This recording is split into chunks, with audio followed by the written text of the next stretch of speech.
because on Thursday morning we were at the Ligani Club, Matt, where the producer took over your job. So you need to have words with him. I know he did well because you both worked flawlessly together. So thank you for that support on Thursday. Pastor Percival, good morning. Good morning, my friend, all dressed in blue. Good morning to those who are out there this morning. When I Well, was coming down, four of us in studio and three are in blue. yes, So I am saying, and we're not feeling blue actually. Blue is my you're just favorite looking color. blue. Yes, blue is my favorite color. Does he even have on a blue pair of pants or something around there? Because, Oh, wow. All right. We'll send you the note.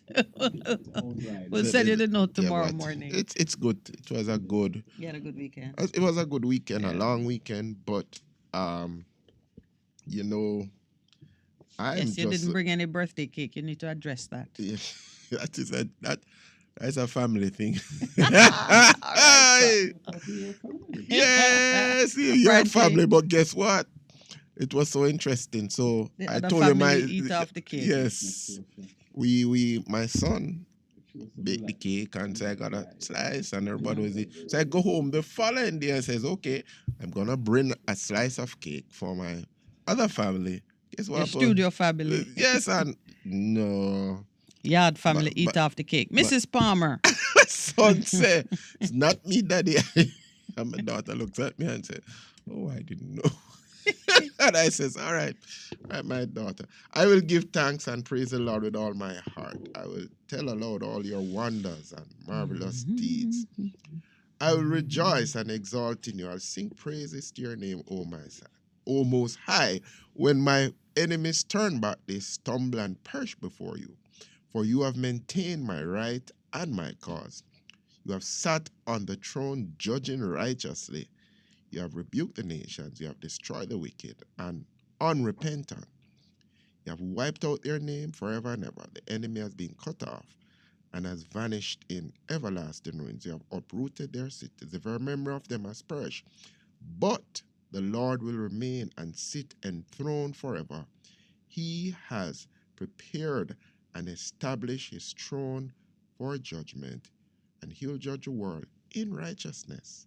He'll execute judgment for the nation with fairness, equity. The Lord also will be a refuge and a stronghold for the oppressed, a refuge in times of trouble. And those who know your name put their trust, confident trust in you. For you, O Lord, have not abandoned those who seek you. Sing praises to the Lord who dwells in Zion. Declare among the peoples his deeds, for he who avenges does not forget the cry of the afflicted and abused. Have mercy on me and be gracious on me. I could go on, but that is Psalms 9, which just says, which reminds us this morning that we must come, give thanks and praise the Lord with all our heart, and we tell the Lord all of his things. As we start this week, those who are afflicted and hurt and oppressed, be encouraged. Want to encourage you to say that God is on your side and he'll come and avenge for you all the things that have been done to you. And so, with confidence in God and the fact that he is God, Marcus Garvey says, with confidence you have won before you have started. So be confident in the God that you trust and know that he will intervene on your behalf in every time, in every situation. Wow. I know a mouthful this morning. Amen. Yeah, amen. It's a mouthful, but I just yeah. wanted to give thanks and praise the Lord that we're still alive, Yeah. Well, you could tell from how we are dressed that we've been plumbing in the same vein. Mhm. And I wrote, I was compelled to To write, to as for write. you. She loves to write. And she writes So- copious notes. Yes, that's just reflexive. Yes. But I conducted a study of the book of Job because this business of suffering, Mhm. discipleship, Mhm. and the character of God those are three issues that are a recurring theme, as we go through and build relationships and are in dialogue with one another. And so Job was occupying a great deal of my time And your thoughts. because so many times you see suffering of just an inordinate degree of severity. Mhm. And like everybody else, you ask, why does God permit? Why does this happen? And what ought to be the proper response of man? So you read from Psalm 9, was it? Yeah. From Psalm 9, which says we need to praise him, Mhm. right? And then when you go through, so while you were reading, I was actually scrolling through my treatise Treatise. Mhm. on Job. And I it's was like 50 scrolling through it to pages. see what I could share because I woke up with two things just imprinting themselves into Churning in my, your heart, in your yeah. spirit. One is to reflect on scripture that tells us that for a period of time Mhm. there was no prophet in Israel. So we know, for example, that between the prophet Malachi, which is the last book in the 400 Old years. Testament, and the New Testament, Matthew. 400 years had passed without a prophet, Silence. and so it is described as the silence. 400 years of no prophet saying, "Thus said the Lord, repent," or anything else that prophets were known to utter. 400 years. We'll I'll touch back on that. But prior to that, when Eli was priest Mhm. before Samuel, Mhm. there was also a Spirit period of of silence. silence. There's no word. There was no word from the Lord, such that when the child Samuel said he heard a voice calling to him, it took a while before the priest said, "Oh, Reckon. Oh, it's God talking. that's yes, when they hear the voice again, this is how you should respond." And so over time, we know that "Speak, Lord, thy servant heareth" is an appropriate, in other words, an obedient, Respect. reverential, respectful response Mhm. is what you, the created being, should give when the voice of the Creator is heard, when he makes himself known. So that was churning in my spirit, this recognition that we need to be able to recognize the voice of God When him a talk. when he speaks, and then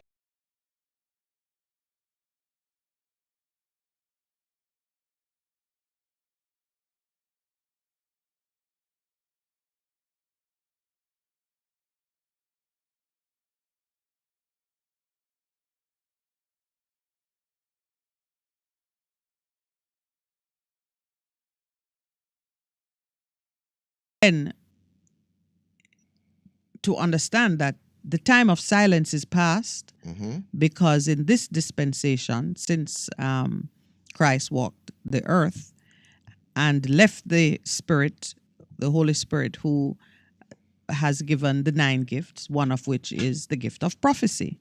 So now you have accessible to you this gift, which can make every man, every believer who is priest and minister can desire the gift and have that gift present in their life. So today we want to talk about how you commune in the spirit and how you ensure that there is an alignment between what you ought to be doing, what you're hearing, and what you're actually doing. So first break is upon us, 6:32. Please stay with us. We plan to have a very interesting discussion this morning because some of the things that we see happening requires you now to step into your role as priest and minister and, I dare say, prophet. Speak. Please stay with us. We'll be right back.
Best men.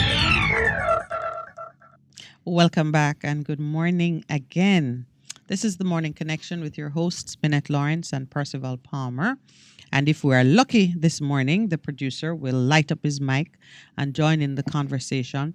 It's a conversation that started on the weekend as we were doing some preparation.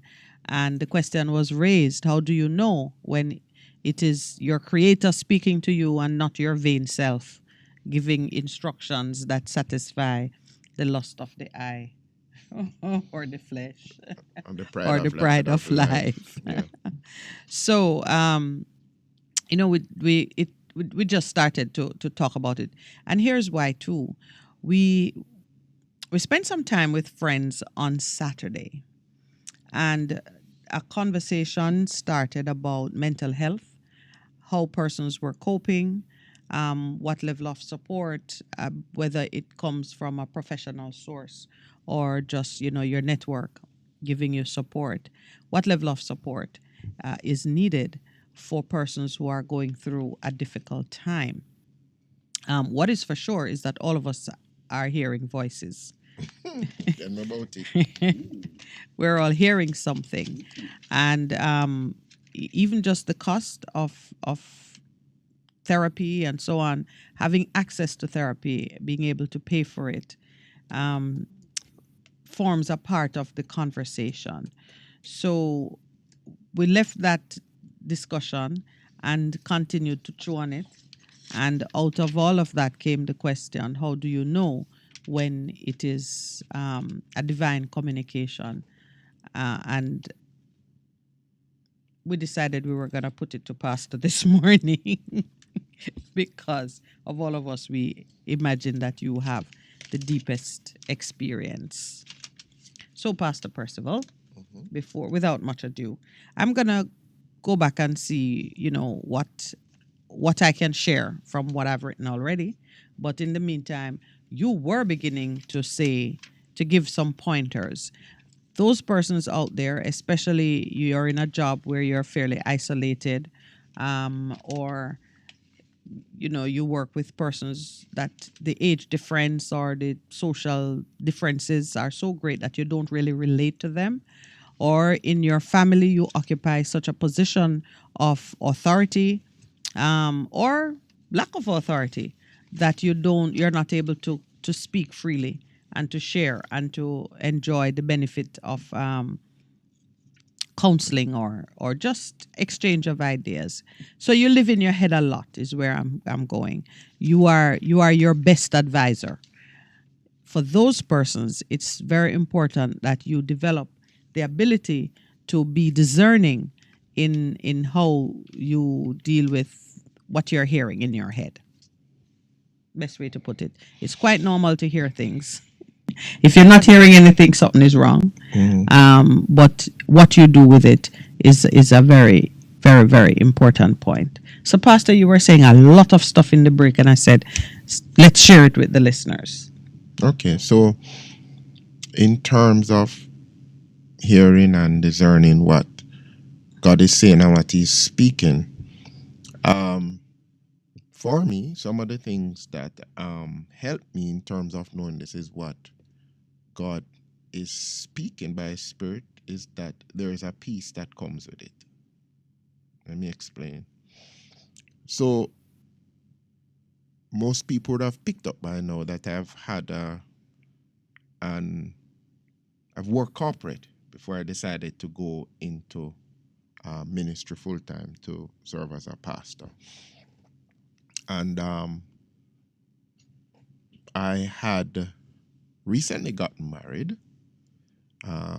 fresh, but you would say that I had, at the age that I did, I'd done a lot. And my boss had said, good job as a young man, because I was in my 20s. But I was becoming very restless in terms of what was happening corporately. And then what happened to me is that I began thinking about it. And then, clear as day, I heard it's time to move on, to go into ministry full time.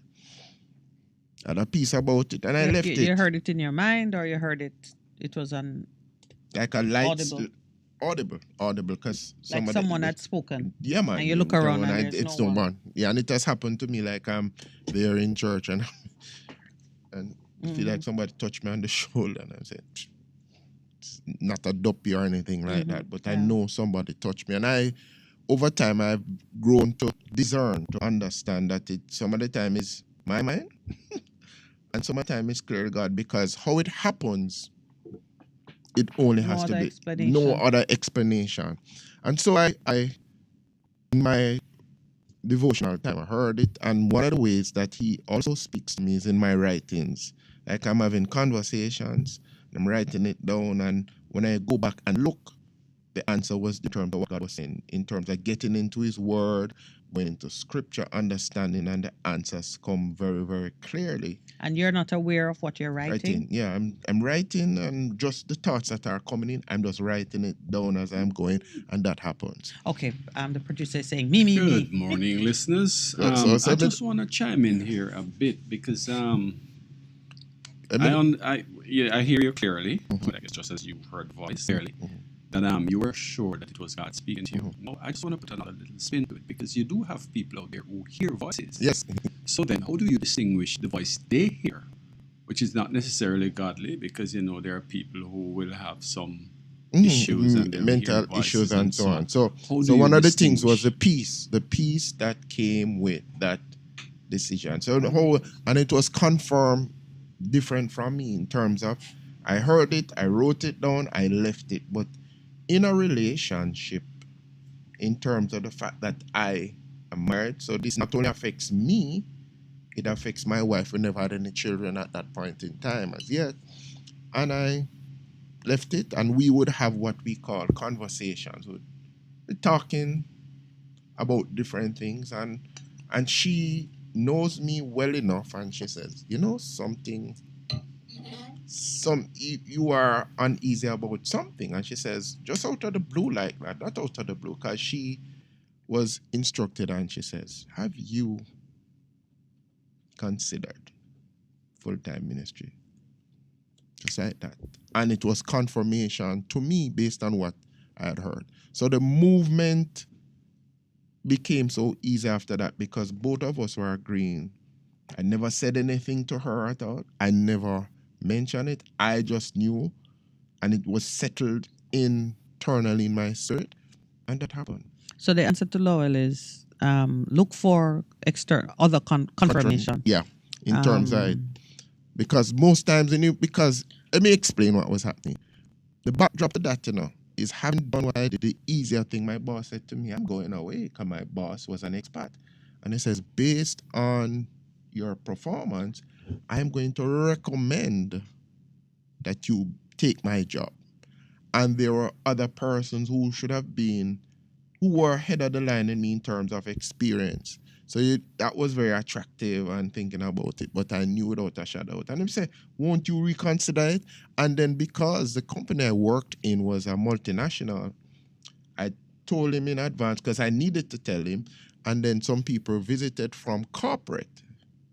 And they said, we hear that. And I said, yeah. And they said, but we hear that you're an outstanding young man. You have not only Jamaica, but you have the rest of the Caribbean, the Latin American, and some people had gone to where the corporate was and were doing well. And I said, yeah, I understand, but I knew without a shadow of a doubt that the Father had spoken by His Spirit to me, and my wife bore witness to what was said. So that's one way in regards to it.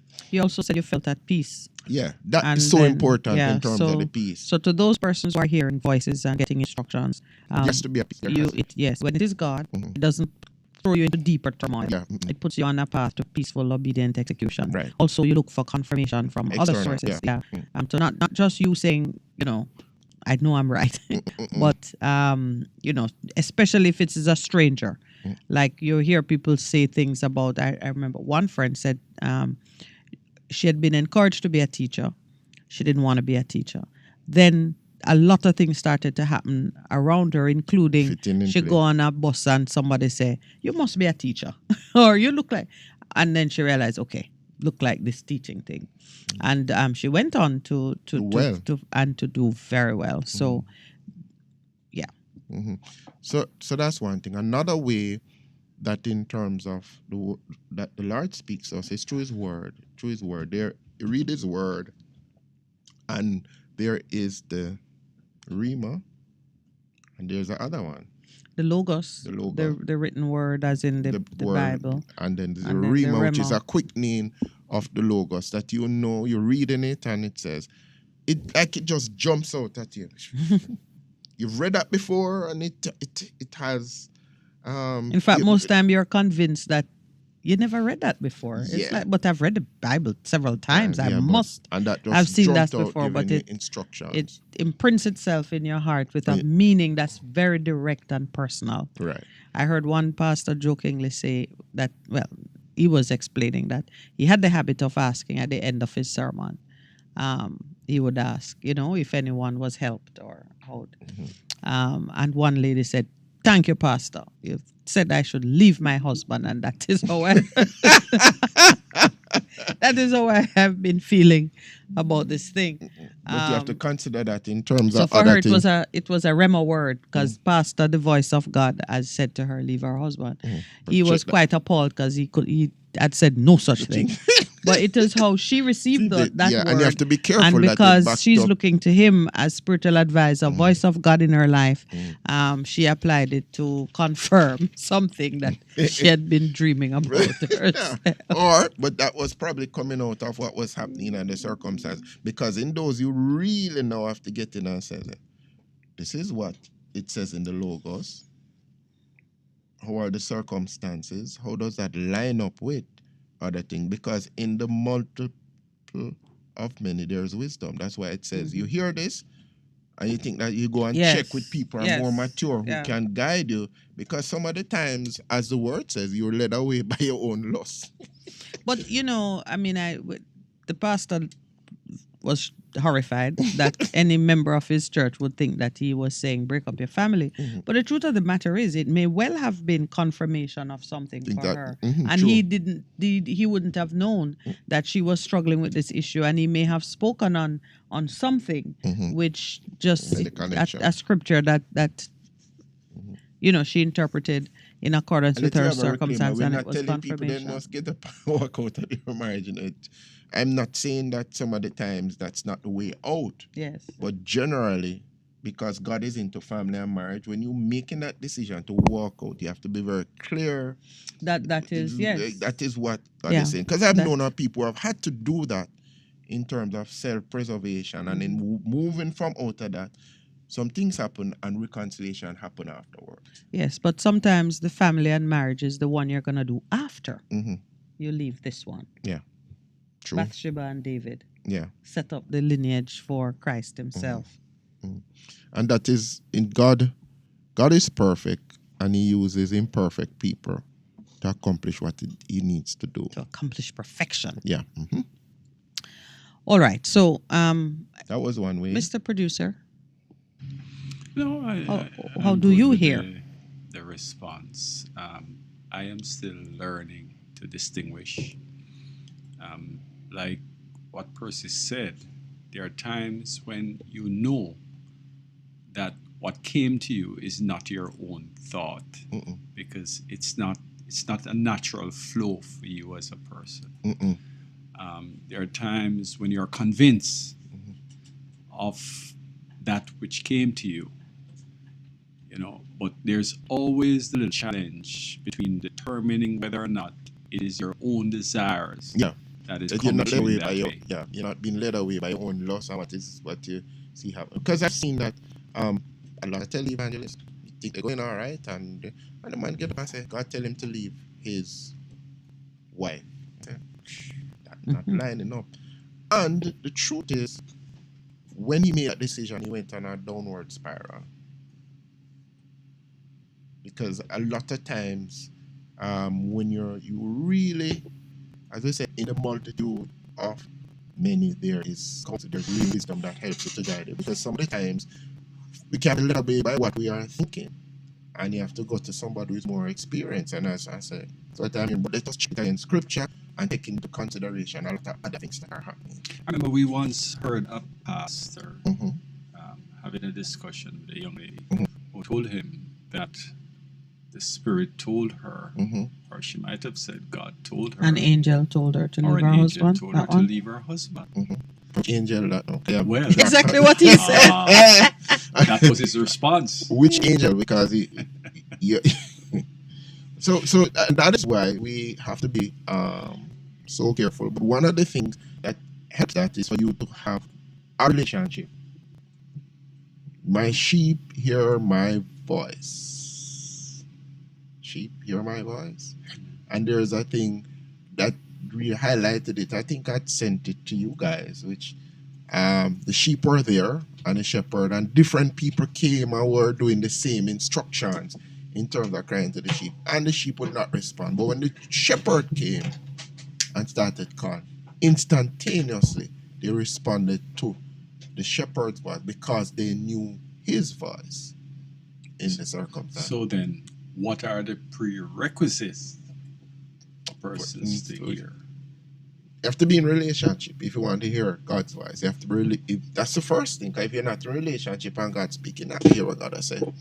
The second thing is that we exist not by ourselves. We exist in family, in community, and in the community. That's why it says, "In the multiplicity of many, there is wisdom." That they know you, they understand what is happening, and they can temper what it is you are hearing. Because even when we did that, and we made that decision, we knew within ourselves that this is what God was saying. But then because of authority, I said, okay, the authority in my life, what do you think?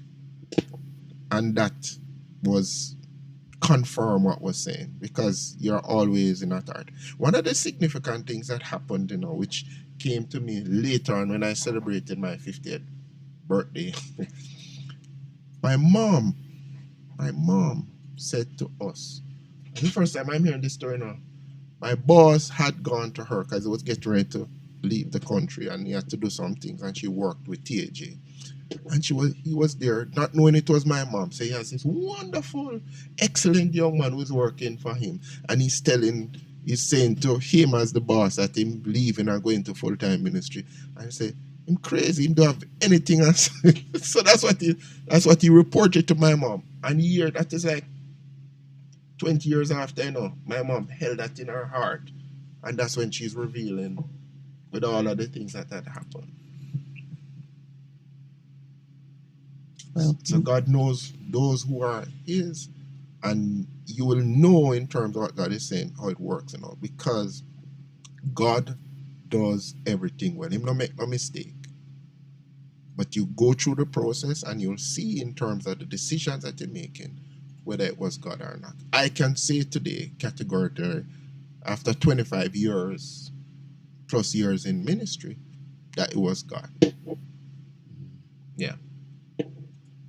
I know it's going to some people saying, why are we doing this morning? But, no, but God is speaking. yes, He's always and speaking. and there is the belief that God only speaks in a particular way, or he only speaks to the pastor, or speaks to to everybody. a God prophet, or is speaking to but everybody. there used to be the time when he would select one or two or a few, and they would be his voice. And we know that based on the books of prophecy in the Old Testament. But no. But since the time of Martin Luther and the Great Reformation in the church,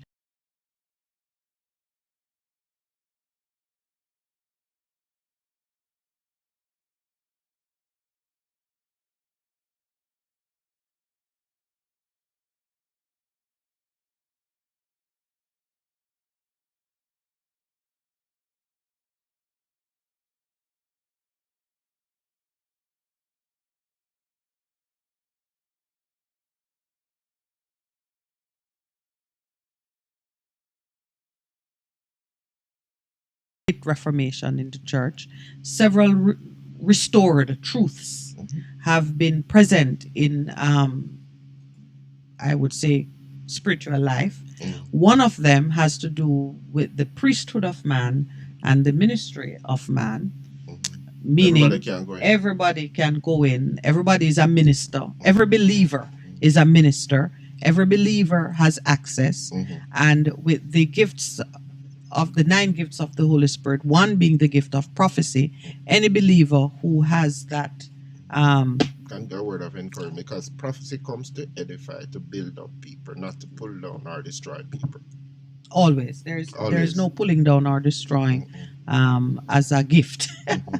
All right, so it means then that all of us during this time, living in this time, can and will hear the voice of God if we are attuned to it. And it's not a matter of which church you go to, or which. God is not a God of church.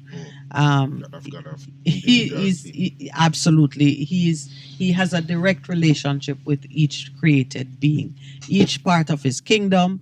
He nurtures, he takes care of, and he is in communication.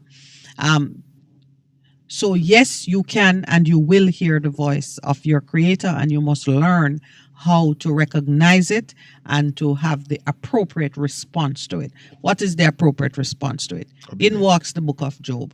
Always it is to be obedient and to worship. It don't matter how it manifests. It don't matter what's going on in your life. That is the knowledge. That is the lesson I've learned from Job.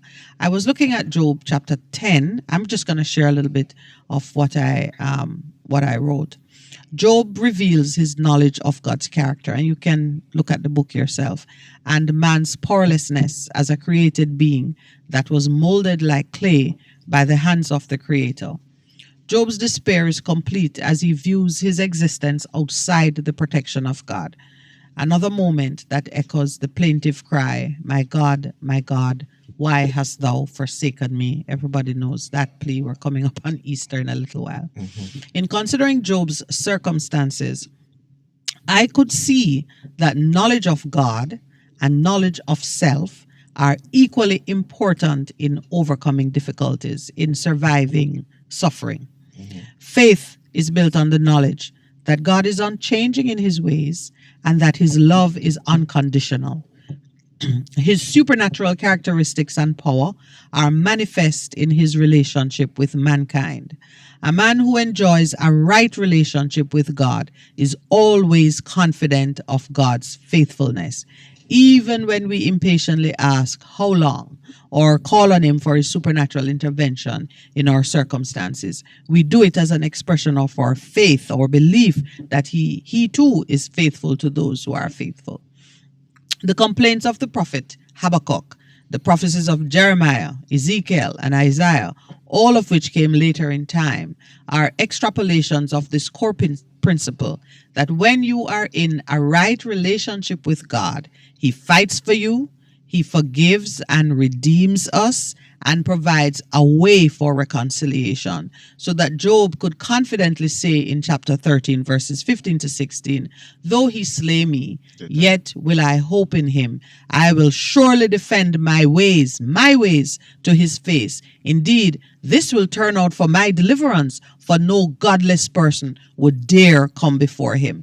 So as a part of the communication, understanding, hearing the voice, you need to be in a right relationship with him. So if there was anything I could say about your surviving these times, be in a right relationship with your creator, who is always speaking to you and who will always give you a path back to where you need to be in order to survive. At the end of the book of Job, we see what that path was. Having congratulated Job of speaking the truth about him, so here we go, knowledge of God. Job was confident in his knowledge of God. As much as he was confident in his knowledge of himself, he knew that his heart was pure towards God, that he had sought to do everything to stay in the right. So if you are one of those persons who you have been living to the best of your ability, staying on that path of purity, and by purity, I'm not talking about sexual purity, though that is a part of it. I am talking about keeping the heart free from malice, from selfish ambition, from anger, from just falling into that place where you're hurting more than you are helping someone, or even hurting yourself more than you're helping yourself. You have pursued that with diligence, thinking in the right vein as much as you can. If you are that person and you know yourself, and your knowledge of self is driven by your understanding of how God wants you to be, and you're in that right relationship, you will be like Job at the end. You'll be congratulated for being true to the knowledge of God and self. And then those who were harassing you and telling you that you're a secret sinner, you are the one who's going to have to pray for them, because God didn't say to Job, pray for these guys. He said to the guys, you go to my servant Job with your offering and your sacrifice. Ask him to pray for you, and I will answer that prayer. And then Job was restored. So, time for another break. It is 7:01. So we're going to take our break. Just wanted to warm up the spirit a bit with some, scholarly dialogue on how to discern the voice of your creator. And then we come back, we'll get into the meat of the morning's discussion. Yeah. We'll be right back.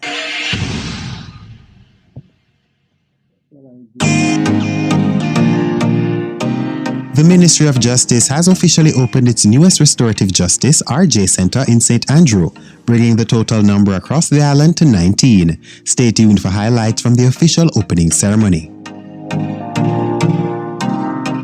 The Pembroke Hall Restorative Justice Center was officially opened on February 1 as part of activities for Restorative Justice Week observed from January 31 to February 5. The facility is the 8th standalone center and the 19th across the island that offers restorative justice services. Restorative justice centers are equipped to handle matters relating to child diversion, restorative justice, and dispute resolution, among other justice-related issues.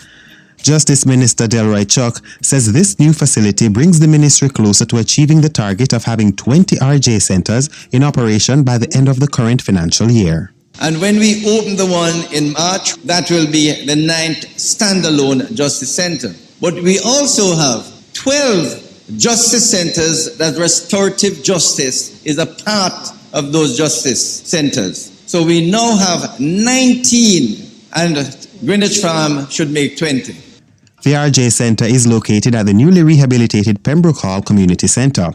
Permanent Secretary in the Ministry, Grace Ann Stewart McFarlane, says it forms part of the Ministry of Justice's efforts to improve alternative dispute resolution ADR methods under the Jamaica Justice Sector Reform Task Force. Under this program, the government, through the Ministry of Justice, concluded that in order to increase public trust and confidence in the justice system, there was a greater need to implement a social component that supported improved access to justice at the community level. Furthermore, the recent upsurge in crime and violence in Jamaica has heightened the need to pursue alternative channels of resolving the nation's crime issue.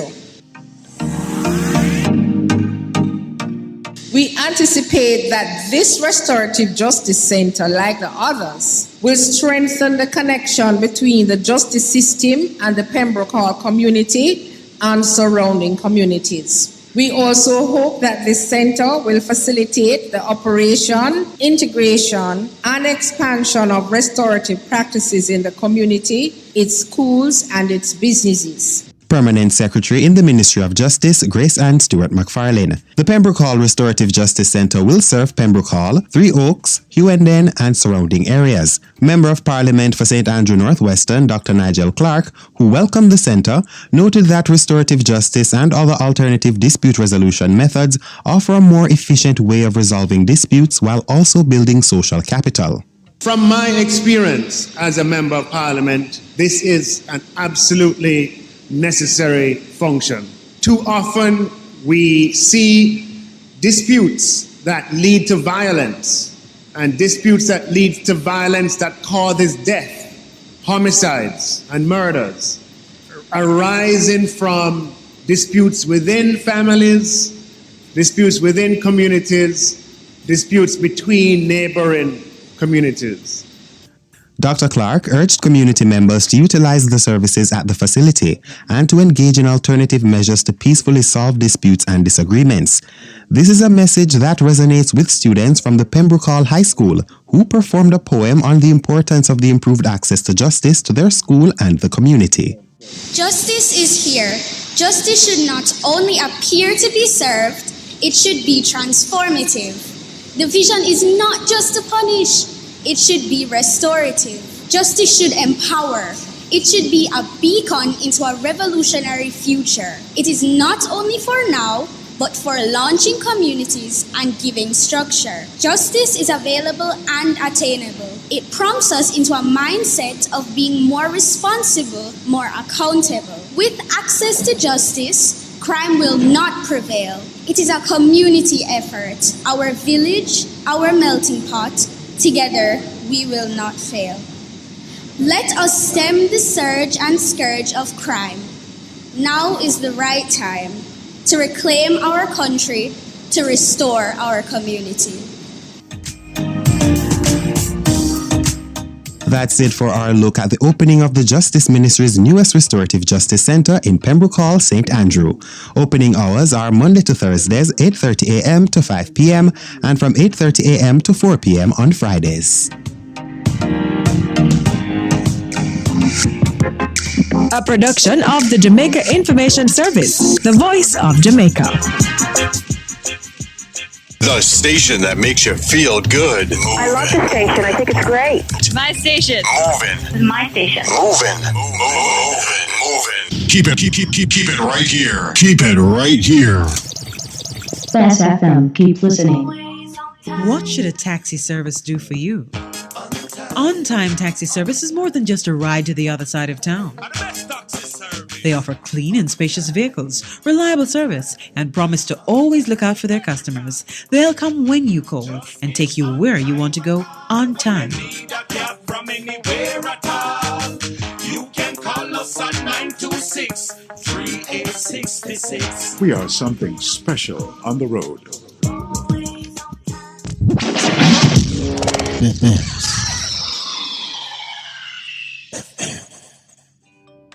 The Morning Connection is not your usual talk show. We aim to stimulate discussion and chart new paths to self-empowerment. So please join us, Minette and Percy, on The Morning Connection, Mondays to Thursdays, 6 a.m. to 10 a.m. on Best 100. Live the life. Respect the music. And keep your radio locked in. Best 100 FM.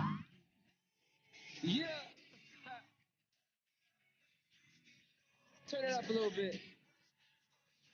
Right there. Hey, my listening crew. This is your late afternoon companion to Shikalu on your 100 FM dial. Make sure you tune in and turn up every Tuesdays from 5 until 7 p.m. for OTAWTL. That is on the ear with me, yours truly. A program that will leave you inspired, entertained, and informed. With credit giveaways each week. Street Link, where we go in the streets to find out from the people what is hot and what is not, and so much more. And guess what? You can now voice your birthday shout-outs on our WhatsApp line at 876-438-9442, and we'll play them live on air. So what are you waiting for? Turn up Tuesdays from 5 to 7 p.m. right here on Best 100 FM, the station that is sizzling every day.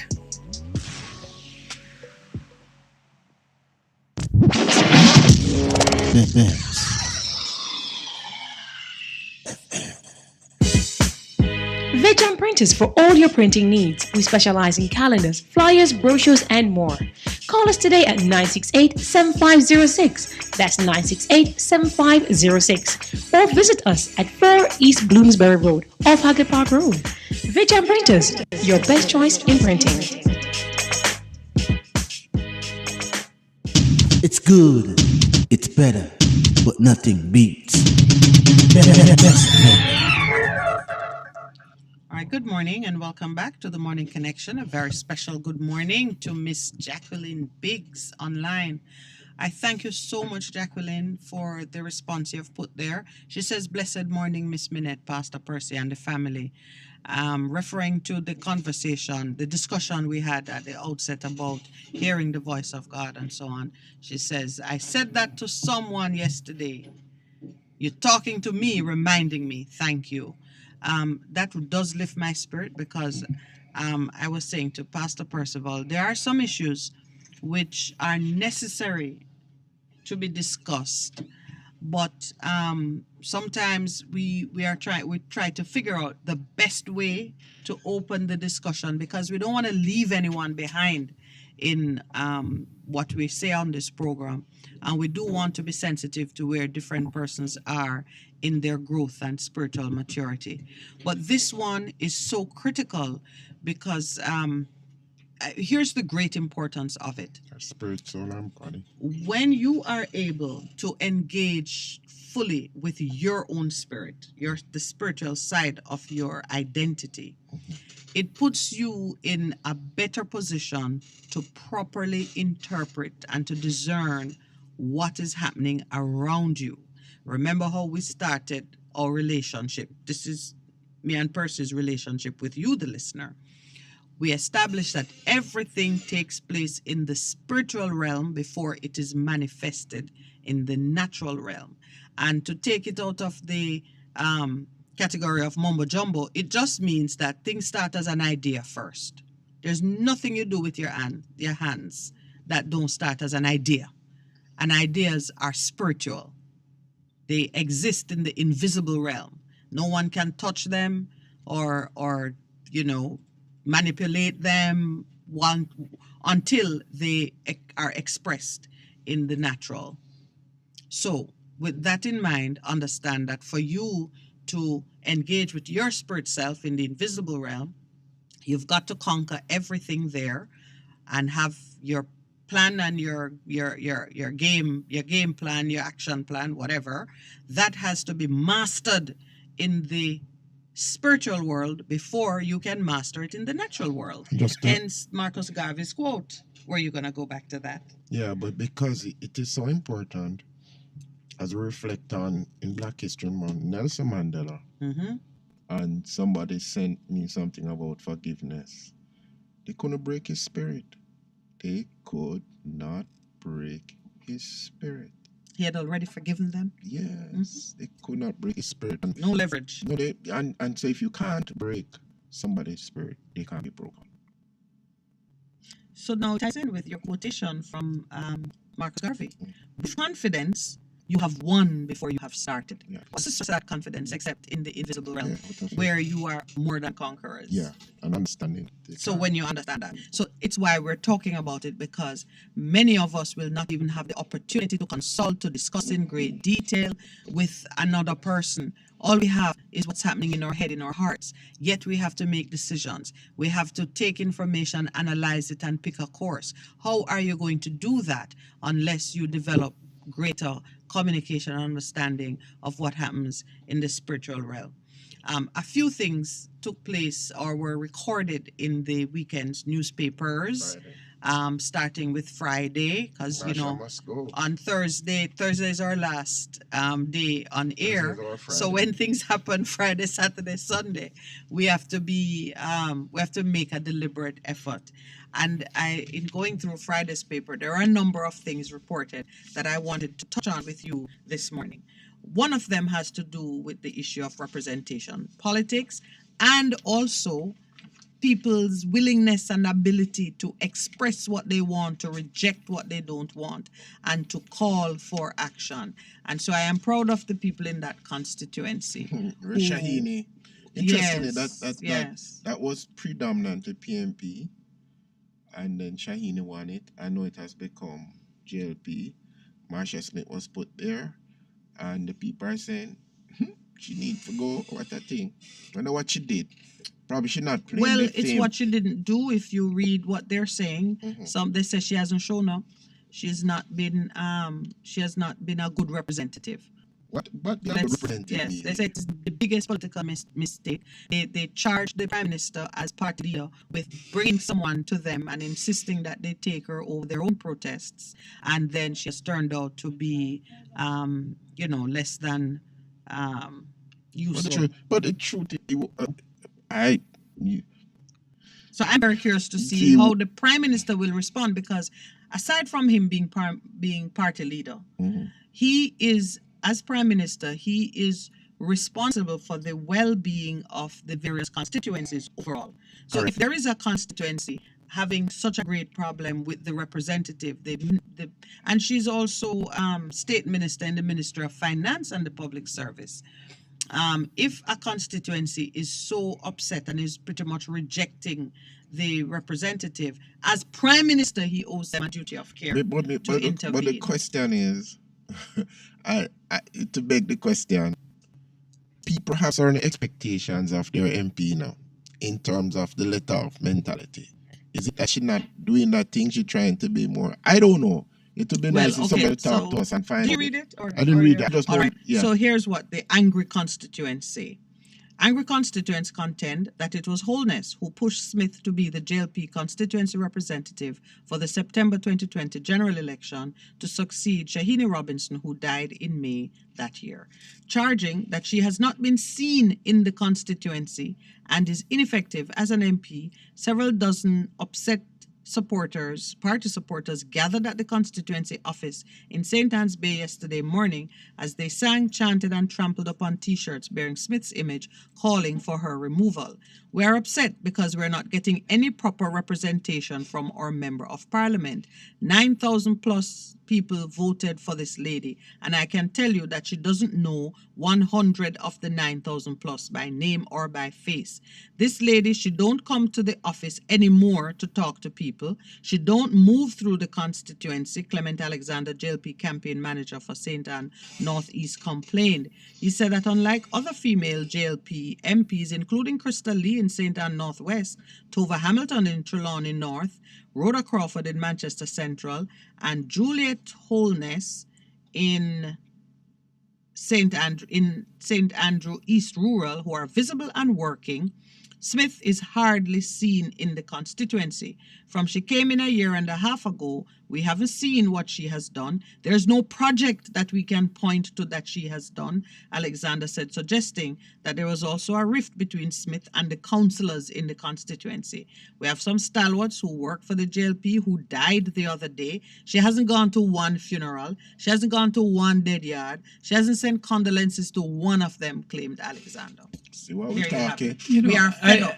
I have a question. Yeah, I have a question. That's what I said. Them. Is it that being an MP you have to go a dead year, you have to go funeral is a part-time vocation?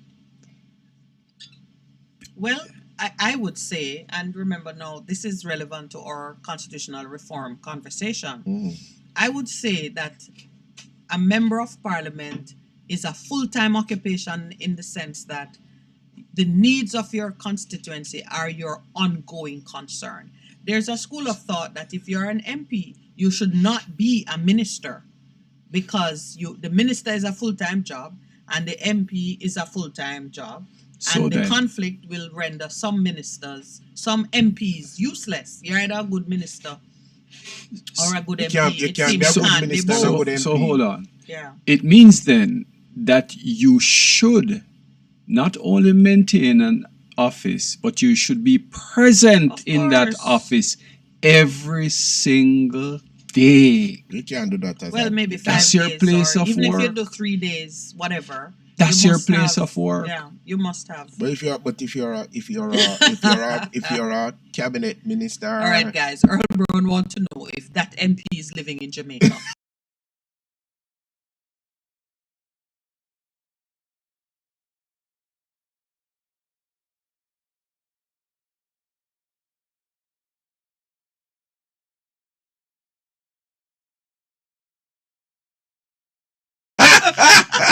And that's a good question. It don't sound that No, man, right. she living in Jamaica, man. But you see, because she Which one of the Jamaicas? Which They one one of the at Garden Jamaicas? House. 1, 2, 3. Which is Jamaica 1, Jamaica 2, or Jamaica 3. So we have to remember that in our constitutional reform submissions, we must seek to separate the representative role from the ministerial roles, so you don't have that conflict. And it's not the first time. I remember, I think it might have been Anthony Hilton, who was an excellent Minister of Foreign Affairs, and his constituency was complaining because he was so busy doing that job, External he couldn't business. do the other job. And apparently, you don't have an infrastructure. So if you don't have an infrastructure to serve the needs of the constituency, you're going to suffer. Well, they have a constituency office because the people were there protesting. But that is the question that I'm asking. Is it that the expectation, because the expectation has always been that you have to be there, you have to go to every dead yard. As I've talked to some MPs and them say, every person they have to be at the people have to see you. Even if you're not doing anything really in terms of lifting up the people, every dead yard, every back to school, every function. And I'm saying, is that realistic? You know what I think? I believe I know Marsha. I certainly knew her father. One of the challenges that we continue to have is that the member of parliament is expected to do some things which really the local government should do. Right. You hear they say there's no project they could point to. The truth of the matter is, money need for run. The member of parliament money need should for sort run. of That is be, the bottom line. Money need to run. Where you learn those things? Oh, I mean, they not money need for run. If you're MP, money have for run. I Why think we vote I here forget for? that he was not born in the parsonage. Money have for run. You can't stay there. Them street talk. Money have for run. But okay, joking aside, if in case you're joking, and I hope you are, it's not the MP's business to run money. Whatever running that's money what you means. think. It In isn't, Jamaica. and it ought not to be. That's what So you think. the MP, however, I think when we recast our affairs, a member of parliament should have some real control over the local government.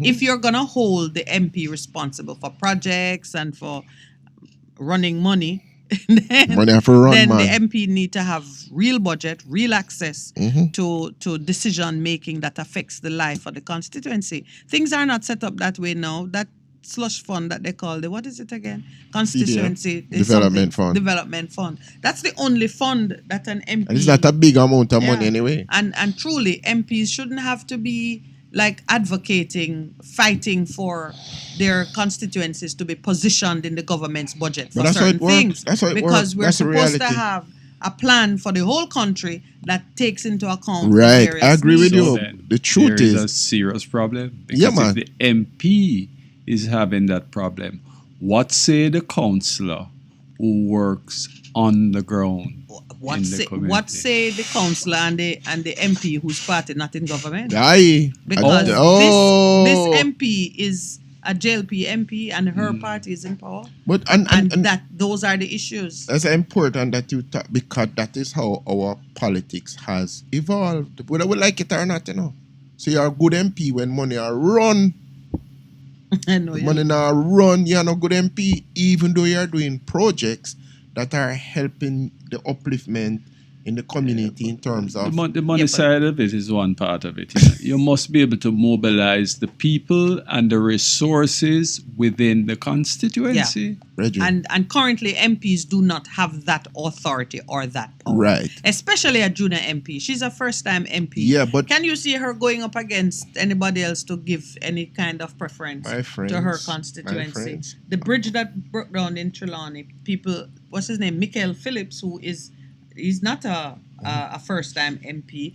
He's squaring off against the likes of the Prime Minister's wife, who was able to get a bridge rebuilt in her constituency. That's the Prime while Minister's the people wife. of Trelawney, and that's why I described her as the Prime Minister's wife, because you have all those issues at play in our parliament and in our affairs. And so you really, and this is part of the challenge we have.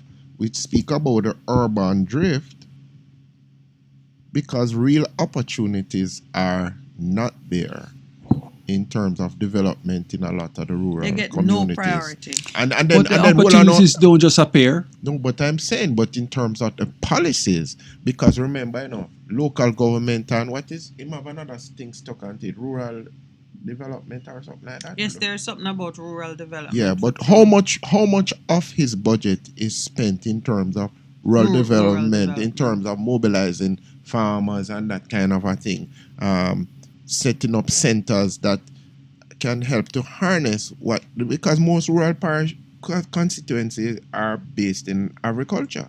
So so does he and the Minister of Agriculture are seeking to synchronize, planning together? Yeah. So that's what I'm saying, the easier thing to do, let me face it. the default position is to do 1 or 2 projects and you profile and you sign up, but it's not really lifting up the majority of Jamaicans in terms Not of making a significant Yeah, change. man. 'Cause So for the listeners, because we're gonna move away from money have to Marsha. run. No, it's Marsha Moscow. It's not money have to run. We're gonna move away from Marsha. The issue concerning this new MP touches on and concern how we look at changes to Constitution, yeah. our constitution. Amen. Should MPs need to live in the area? That should be a requirement. Two, MPs should not have positions of conflict that might leave the constituency in the dark. So if she's a minister, she's a state minister who has not made time for her constituency. And then there's the business of what's the real authority that members of parliament have to effect life in their constituency? Not much. Should they be in charge of local government?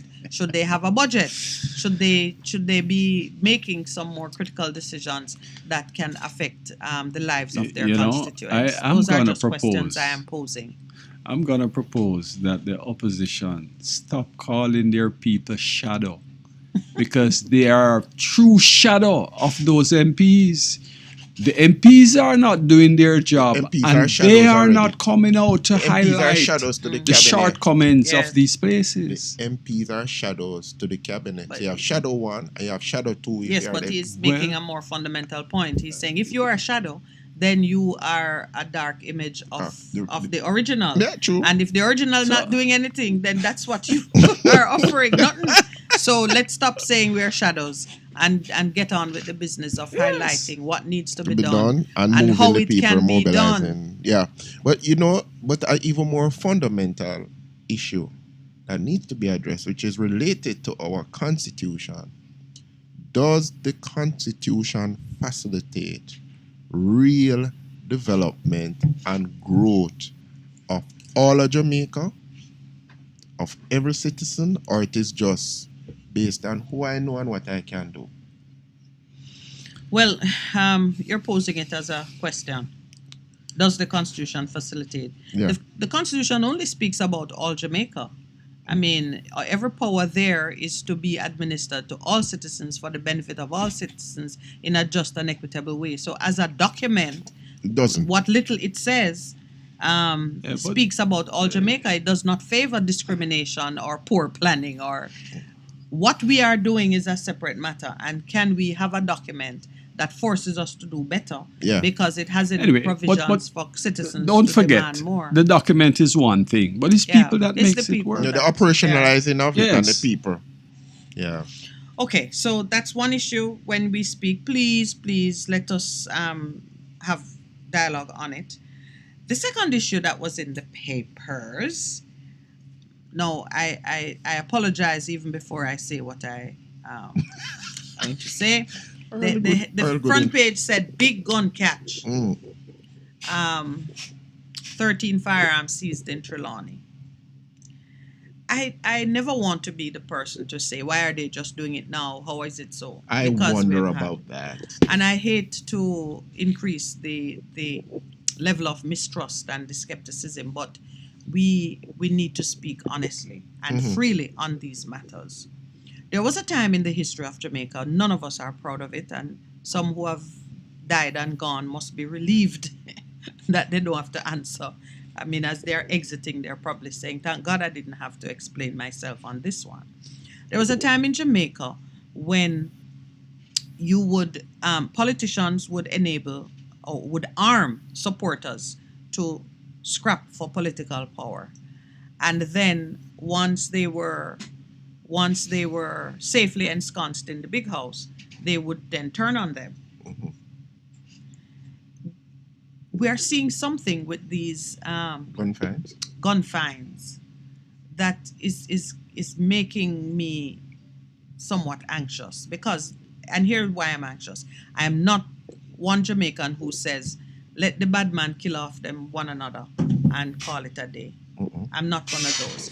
And it would be a hateful, terrible thing if we set in motion or we sanction the police killing abusing, state power being used against persons that have been enabled by politicians True. and they no longer want them. Well, that I happened, would that say has been the, to that has every been the trend. gunman or anybody who's listening and might be in that position of vulnerability, find somebody who you can unburden yourself to. Be the whistleblower in your own cause, which I think some of that is happening anyway. I think gunmen are turning in old guns and collecting a gun for a gun. What is it? Gun for cash. I believe some of that is happening already, but do not allow yourself to be discarded in that way. There's a path of redemption for everyone, no matter how low you have sunk. If you are a gunman, a murderer, a serial offender who has been empowered and encouraged and sustained by the political system, and you are now one of the 99 on that list, or the list that will succeed once they've killed their way through the first list, don't let that happen to you. Let your life count for something. Make the change. Repent. Find somebody. I'm telling you, journalists will do it. Call this radio station if you have to. We will find a way. But don't just sit there and wait for them to come and get you. Yeah. And then you be a statistic where you're this foolish guy who opened the fire on a whole battalion of policemen. And so we're going to take our break now. But please just bear in mind that sometimes the beast will turn on itself to protect the mother. I'll explain that. We'll be right back.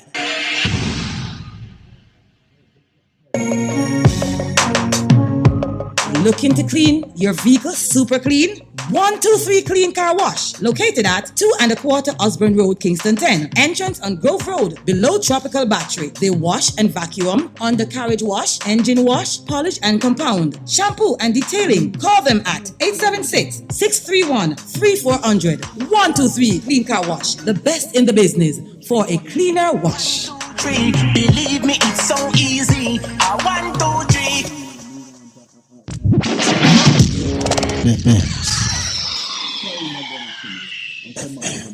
For a better choice in all your electrical supplies, A, authorized 3M dealer and better brand names. B, better service including free island-wide delivery. C, all major credit and debit cards accepted. It's ABC Electrical Sales, shop number 8, Hagley Park Plaza, Kingston 10. Open Monday to Friday, 8 a.m. to 5 p.m., Saturday, 8 a.m. to 4 p.m. We make your electrical jobs as easy as ABC. Call 754-382-528 or fax 754-3659. ABC Electrical Sales, for a better choice. The station that makes you feel good. I love this station. I think it's great. My station. Moving. My station. Moving.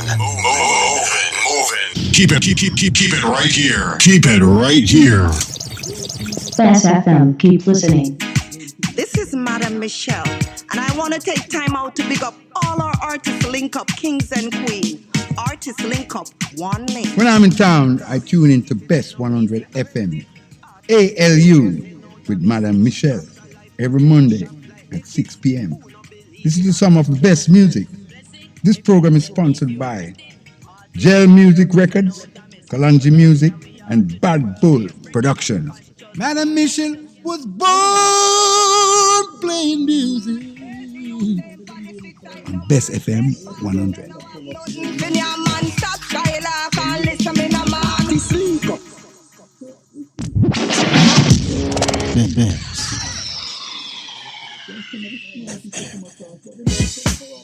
Veg Printers for all your printing needs. We specialize in calendars, flyers, brochures, and more. Call us today at 968-7506. That's 968-7506. Or visit us at 4 East Bloomsbury Road, off Hagley Park Road. Veg Printers, your best choice in printing. It's good, it's better, but nothing beats. All right, welcome back. I have to share this with you. It's a little gem from one of our listeners online, Mr. Brown. He says, we were talking about Marsha Must Go headline. And he did ask online, is that MP living in Jamaica? Then he gives now a story. He says, years ago, there was a Canadian senator who was never at Senate meetings. he was at his ranch in the USA. So this MP may have heard about the senator. Yeah, hilarious. All right. Talking about the guns. Talking about the guns. No, I'm not saying that we should discourage the police from any gun they pull in, even the old retired ones. Bring them in. And let us see you destroy them, because sometimes they They'll come go in back and they out. find their way back on the Yeah. street. And I'm, we know that.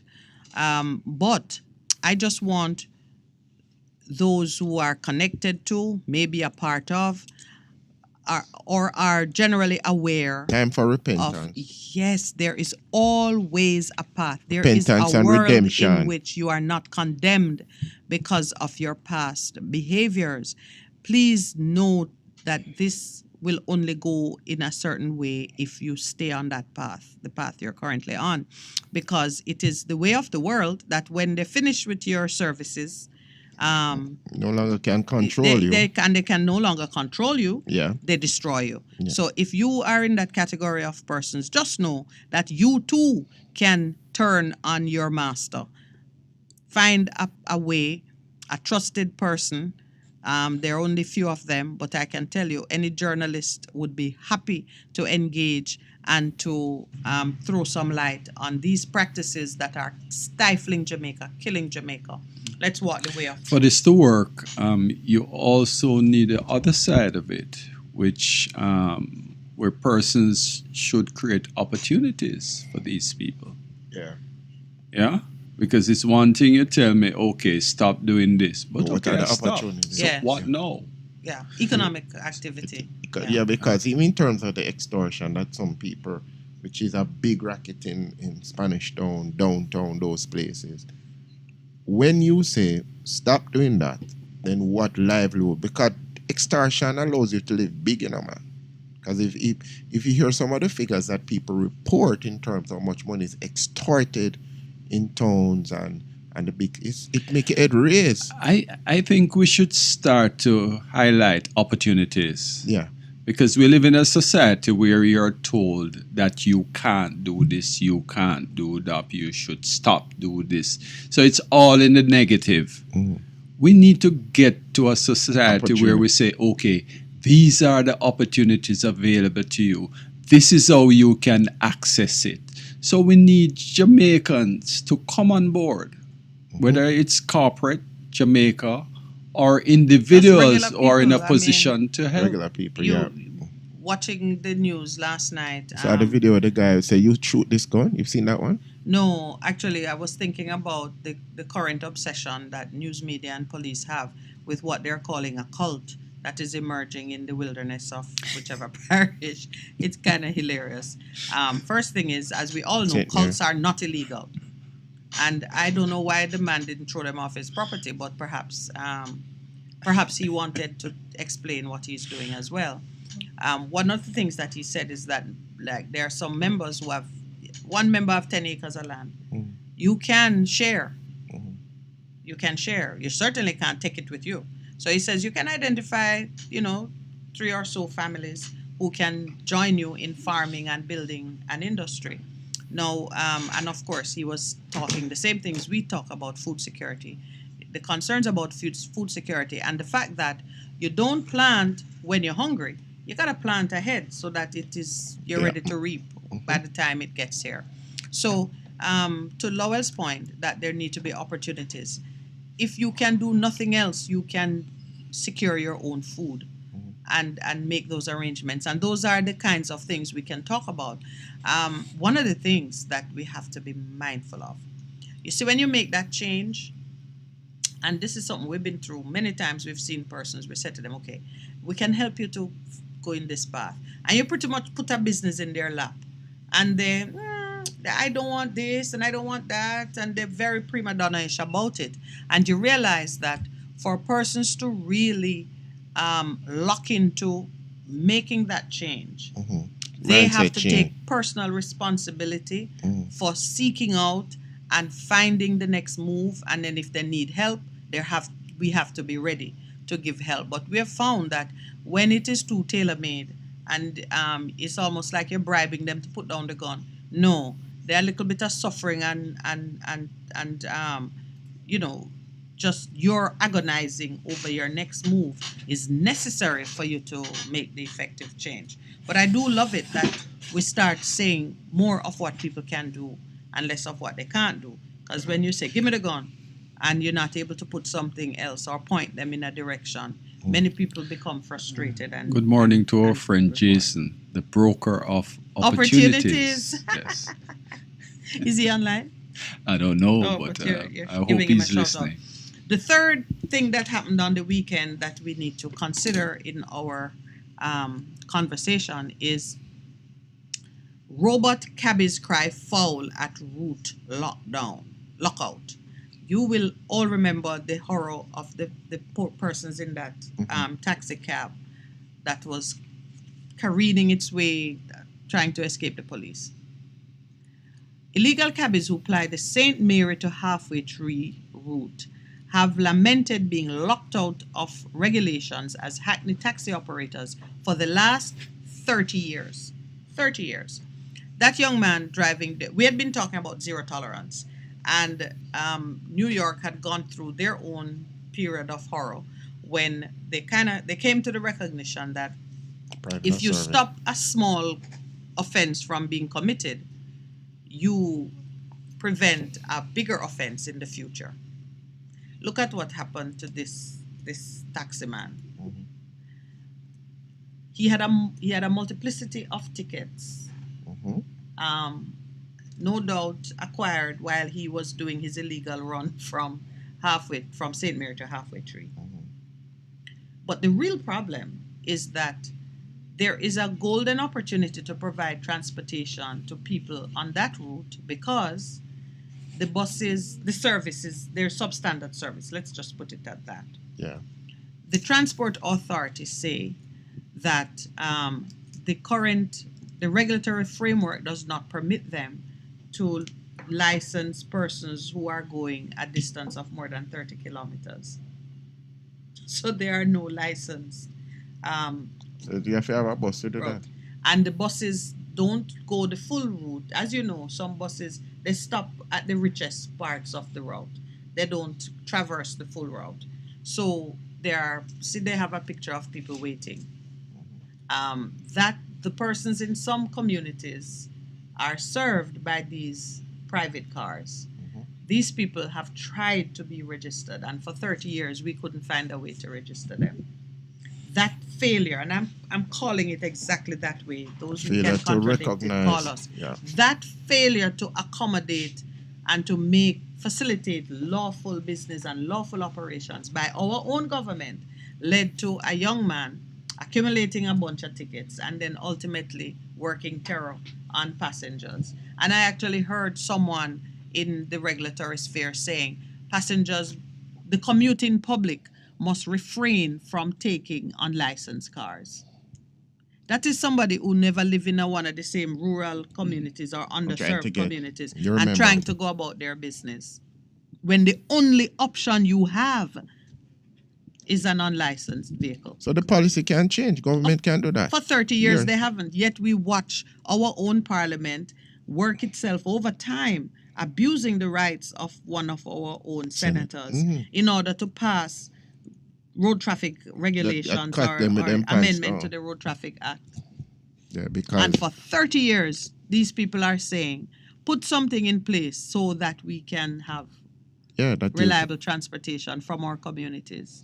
Because it's true, because if the 30 24-seaters that would move from downtown to St. Mary and you see it there, most of them don't go the full route. That's just the reality. That's the reality, and that's the economics of it too. Yeah, that's just the reality. They go, and if they go to Lawrence Tavern or Temple, or they come up to Stony Hill, and they say, I think them journey done. I've been on buses like that, man. They say, only you alone?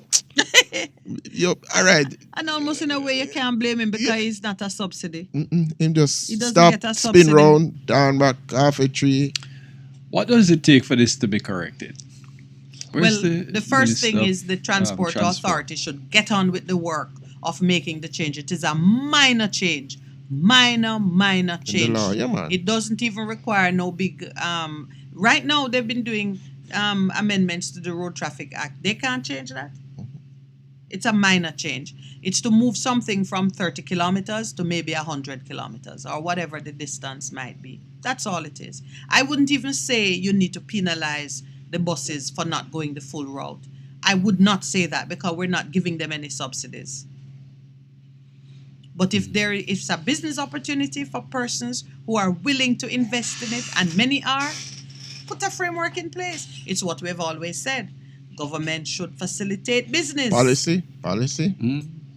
Not to shut down or to lock down and so on. And there's a demand because there are passengers, There's a lot of commuters people who want to move. Who I see it, because even some of the security, they come in from the castles in Castleton and those places beyond, and they work in Kingston and the environs and so on, and that's how they get there. The Transport Authority, in line with the review of the Transport Authority Act, has made provision for the extension of the distance for road taxi licenses until the new act takes effect. These operators are in breach of the Road Traffic Act when Move they it forward, use their man. private vehicles to You know, transport it's passengers. interesting to see Come on, how man. we are so good at policing these things, and yet we still have crime at the levels that we do. But let me throw something in the mix. They are patting themselves on the shoulder. How, in terms of Portmore becoming a parish. But things that they can do that can facilitate people earning a bread legally, they're not pushing those things. Anyway. The focus is on providing the service. Yeah, the bread will come after. Yeah, because they're customers who will pay them. Yeah. And so, anyway, that was, to me, that chain of actions completely preventable if somebody had just done their job. Small job, not a big job, small job. Then the other thing now is Peter, how do you pronounce his name? Espute? Espute? Yes. Peter Espute writes, a supine Jamaican public. Not a word you expect to hear in what relation does supine to mean? You don't have no spine. You're spineless. A supine Jamaican public. Yes, you can just say you're spineless. You're looking it up? Look it up and then read it and see how far off. But it's just saying that we lack spirit. Let's see what he said and why he has called us supine.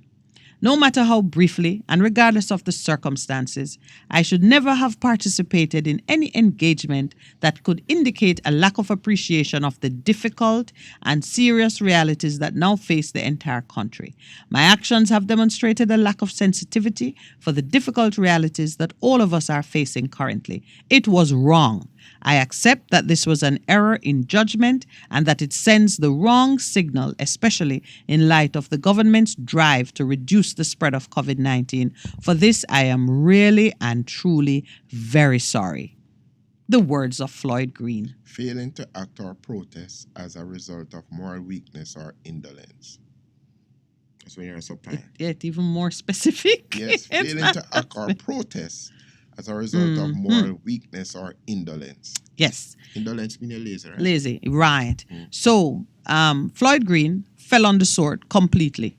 I don't think, maybe he was pushed, but he certainly accepted it with good form. Oh, yes, with good form. Yet, says Espute, the DPP has exonerated him to the point of elevating him. The government rewarded him by restoring him and then some. Then they asked about what is the mother of all. What is interesting is that the mother of all parliaments at Westminster did not grant any such exemption to British politicians.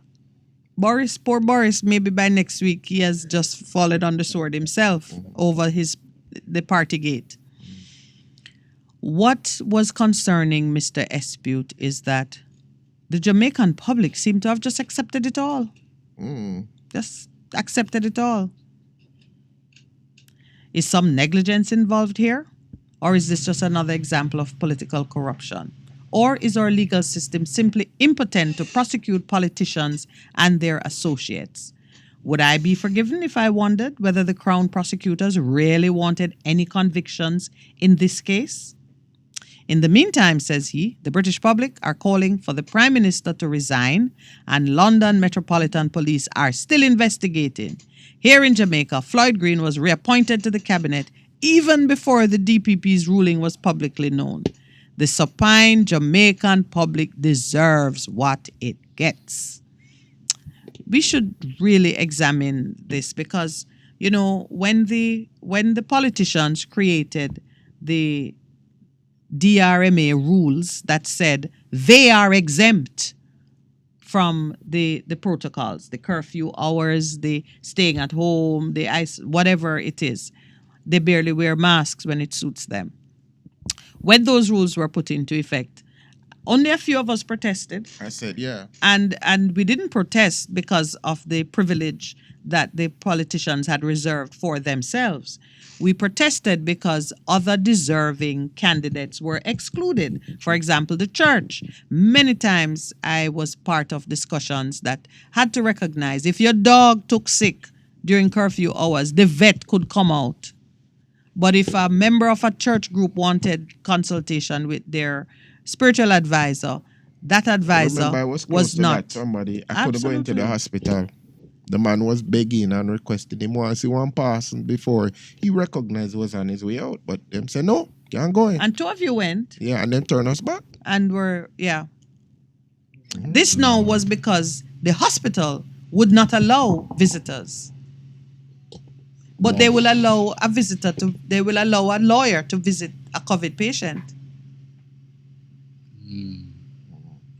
So you can make your will, but you cannot have spiritual comfort or guidance in those hours. So we have some real issues here about how we as a people see ourselves, what we deserve, and what we find as acceptable from the leaders. That's formation psychosis. Define. That's what it is. They've set it up, and without thinking, we just accept everything that they say. But at the same time, we don't trust them. Yeah, and so why? Yeah, that's the question. Yeah. At the same time, we don't believe that anything they say is true or good for us. So that is inconsistent with an attitude of just allowing them to take whatever they want. Yeah. Because we have believed everything that they have said, and then everybody turning. And when you offer a counter position, they put a label on you, and so they try to quiet you with that, but we'll not be quieted because I keep saying to something. And interestingly, on the weekend, a very interesting discussion with a doctor, and she said, don't believe none of this. But they're not coming out and speaking it and saying, we don't think that what some of the things that they're using are correct. They're just saying, no. Anyway. But Percy, there could be one, we could say that the reason why we leave them to do whatever they feel like is because we recognize that God is our source and every good thing that we need will come from Him. But the guys in with the segregation never took it. Never just say no. Them say no, man. We believe that God says that based on His word, man have freedom to choose. You cannot tell him where he must go, what he must do. He must have the information that he can make informed decisions. That is what I see coming out of the word of God in terms of how we live our lives. But I think we are also called to be caretakers of each other. We are also called to insist on truth and righteousness and justice. And therefore, we can't just turn our backs on them. We have to take steps to set things right. That's what we call in the official system. Justice, right? Because I can see some Jamaicans wanting to build something somewhere else. But you got to fix your house. True. You have to fix your house. Don't abandon it and leave it to persons that you know don't mean anyone well, because that becomes the Jamaica that the world sees. And you know, on Thursday, we in our discussion with Maxine Stowe. Good morning, Maxine. I hope you're listening. she mentioned that when the Jamaica that is reflected in the reports that our government puts through on various issues to the Not the United Jamaica that is in Nations Jamaica. is not the Jamaica that is on the ground. Yes. And people coming and upon So what they see. yeah, so we have to know that there is no avoiding the rigor and the responsibility of cleaning up our house. We gotta clean up our house. You know, the problem is that we do lack accountability or people being held to account. What we have are watchdogs. Sit around and we watch things happen. And make notes of what we see and then that's it. No action. That's it. All right, there's one other issue that I want to raise. It's an important issue too. Mr. Ian Nita, who is the president of the Jamaica Chamber of Commerce and Industry. So it says, the headline to his contribution is, JCC wants minimum wage determined by demand and supply. Nita says, don't laugh yet. Nita says, government must not interfere in free market system. Really, no? Even the US have to have a minimum wage. He says the government should end the age-old practice of setting the rates for minimum wage and instead allow wages to be determined by the demand for labor under the free market system. Really? The free market is an economic system based on supply and demand, with little or no government control. It is a summary description of all voluntary exchanges that take place in a given economic environment. We, he says, don't believe that the government must interfere with the free market system.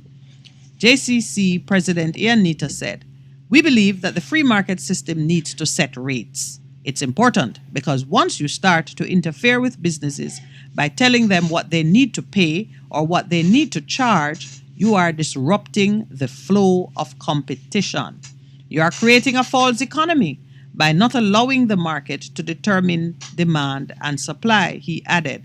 We should allow market forces to determine taxation. Yeah, man. I mean, since we're so... Mr. Nita is clearly not of this world. It is clearly just, not of this world. I mean, it is...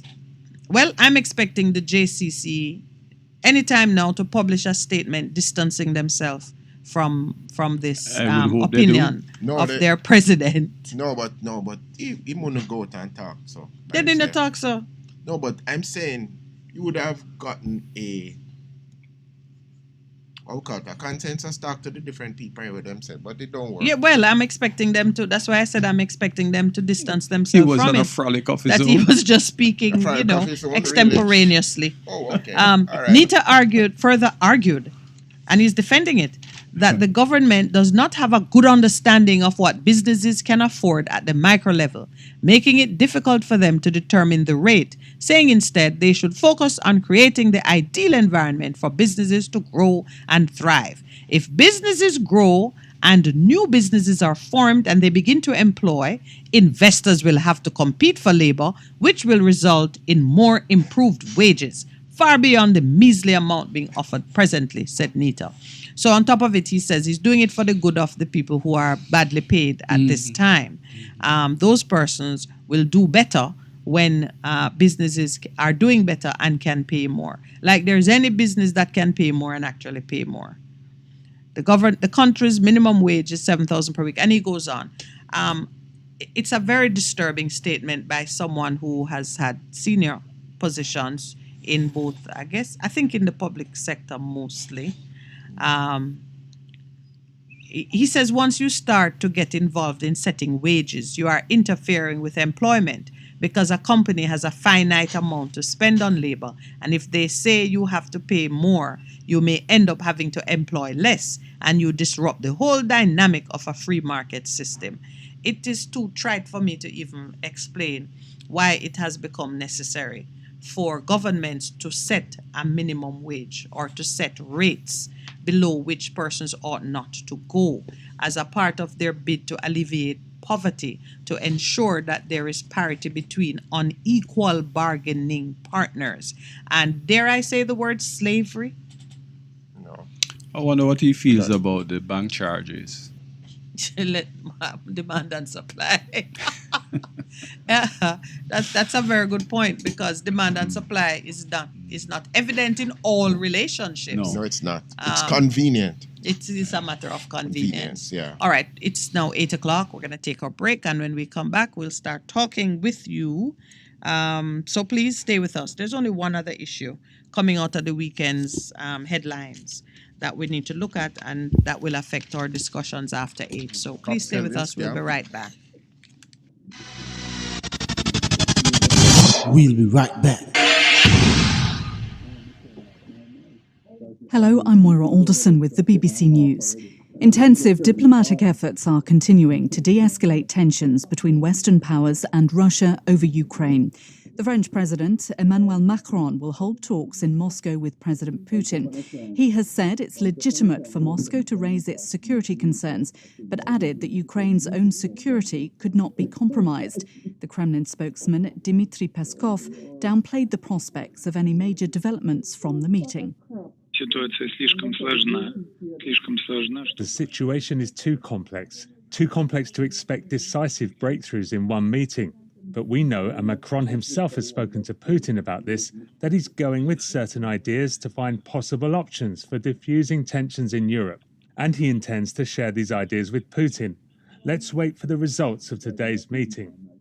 The Israeli government has announced an independent inquiry into allegations that police illicitly used spyware against aides of the former Prime Minister, Benjamin Netanyahu, and other public figures. The Internal Security Minister, Omer Bar-Lev, said a state commission would be created to look into the allegations published by an Israeli newspaper, Calculist. The paper reported that police used a mobile phone hacking tool made by Israel's NSO group known as Pegasus to gather intelligence against ministers, mayors, journalists, and even the Prime Minister's relatives without judicial warrants. The head of Tunisia's Supreme Judicial Council says police have locked the doors of their office and have stopped the judges from entering the building, a day after President Kais Saied dissolved the country's main legal body. Lipika Pelham reports. Judge Youssef Bouzakir, who heads the council, and other top judges see President Said's latest move as an attempt to further consolidate his hold on power. Judge Bouzakir criticized the dissolution of the Supreme Judicial Council on Sunday by the president, saying it was illegal and that his staff would carry on overseeing an independent judiciary. The president's decision has raised fears among civil society groups and the judiciary for the rule of law. President Said says he's trying to rid the country of corruption. A court in Sri Lanka has granted bail to a prominent civil rights lawyer who's been in detention for nearly 2 years under anti-terrorism charges. Hejaz Hizbullah is accused of hate speech and causing communal disharmony. He denies the charges. And Barasan Etirajan has more. Prosecutors allege that Mr. Hizbullah gave a speech to young Muslim boys, inciting them against the Christian community. Mr. Hizbullah, who is from the minority Muslim community, spent more than a year in prison before the charges were leveled in April 2021. He denies the allegations. International human rights groups have been demanding his release. Amnesty International last year called Mr. Hizbullah, a vocal critic of the government, a prisoner of conscience. World News from the BBC. A team of professional firefighters has been deployed in Kenya to help battle a huge fire that destroyed large areas of the Aberdare National Park. The forest is home to a large number of elephants and endangered black rhinos. The cause of the fire, which began 2 days ago, is not yet known. The national park is also the site of the famous Treetops Hotel, where the then Princess Elizabeth learned of the death of her father and her own ascendancy to the British throne. One of the greatest Spanish actors of the 20th century, Margarita Lothano, has died at the age of 91. Guy Hedgecoe reports. Margarita Lothano grew up in the southern town of Lorca, but after moving to Madrid when she was 19, she made a name for herself as a versatile actor, both in the theatre and the cinema. Her role in Luis Buñuel's 1961 film Viridiana made her a star in Spain and beyond. She featured in a number of Italian films and starred alongside Clint Eastwood in Sergio Leone's western For a Fistful of Dollars. The mayor of her hometown, Diego José Mateos, said she had left a deep mark on theatre and cinema. India is marking a national day of mourning in honour of the Bollywood singer Lata Mangeshkar, who died on Sunday. Some states have also announced a public holiday as a mark of respect for the legendary artist. She died at the age of 92 due to post-COVID complications. At the Winter Olympics in Beijing, the gold medal in the men's downhill has been won by the Swiss skier Beat Feuz. It was a first Olympic gold for the 34-year-old, who was once told he may require a knee amputation. In speed skating, the Netherlands' Irene Wüst won the 6th Olympic title of her career and became the first person to win individual gold at 5 different Winter Games. She did it by retaining her 1,500-metre title. That's the latest world news from the BBC. The station that makes you feel good. I love this station. I think it's great. My station. Moving. This is my station. Moving. Keep it right here. Keep it right here. Best FM. Keep listening. Youths, are you stressed? Are you faced with trauma? Well, this is the program for you. Join Royton McLaren for Youth Resilience and Empowerment every Monday from 7:30 to 8 p.m. on Best 100.5 FM.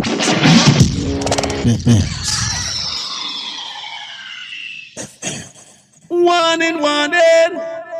A hurricane we name. Are we rough? Whether we are man hurricane or woman hurricane. We want you to know that. We come here to mash up building, blow down things and take life. Flood out place. We no ramp. We no respect no one. So no take no chance with we. Listen to Adprem and prepare. Hurricanes do happen, so be prepared. Yes, be prepared. A message from the Office of Disaster Preparedness and Emergency Management. Live the life. Respect the music. And keep your radio locked in. Best 100 FM.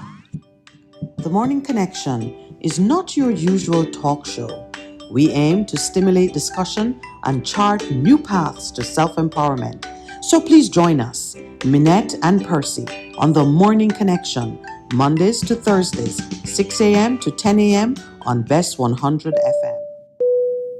The Aeronautical School of the West Indies presents Squawk 876, a fun and informative program where you will learn about flying, aircraft systems, weather, maintenance, and much more. Tune in to Best 100 FM this and every Wednesday at 5 p.m. to 6 p.m.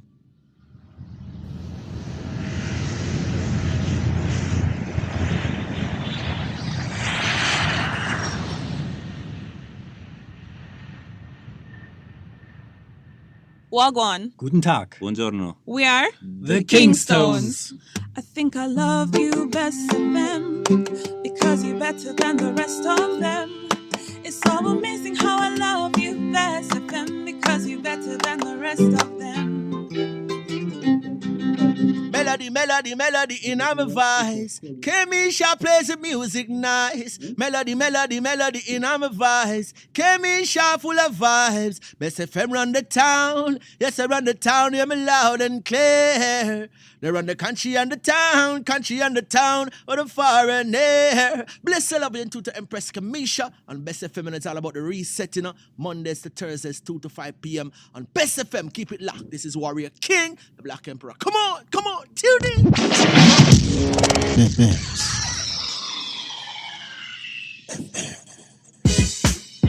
Vegam Printers for all your printing needs. We specialize in calendars, flyers, brochures, and more. Call us today at 968-7506. That's 968-7506. Or visit us at 4 East Bloomsbury Road, off Hagley Park Road. Vegam Printers, your best choice in printing.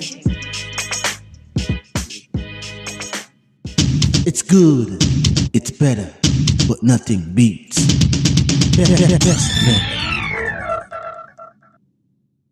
Welcome back to the Morning Connection, and thank you for staying with us.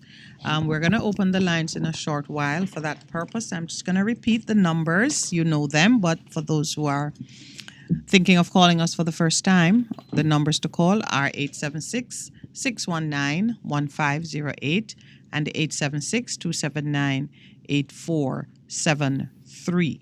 The final point that I want to raise coming out of the weekend news, it's current as well. This morning, you I think we carried a report on the opening of the Restorative Justice Center in what's that community?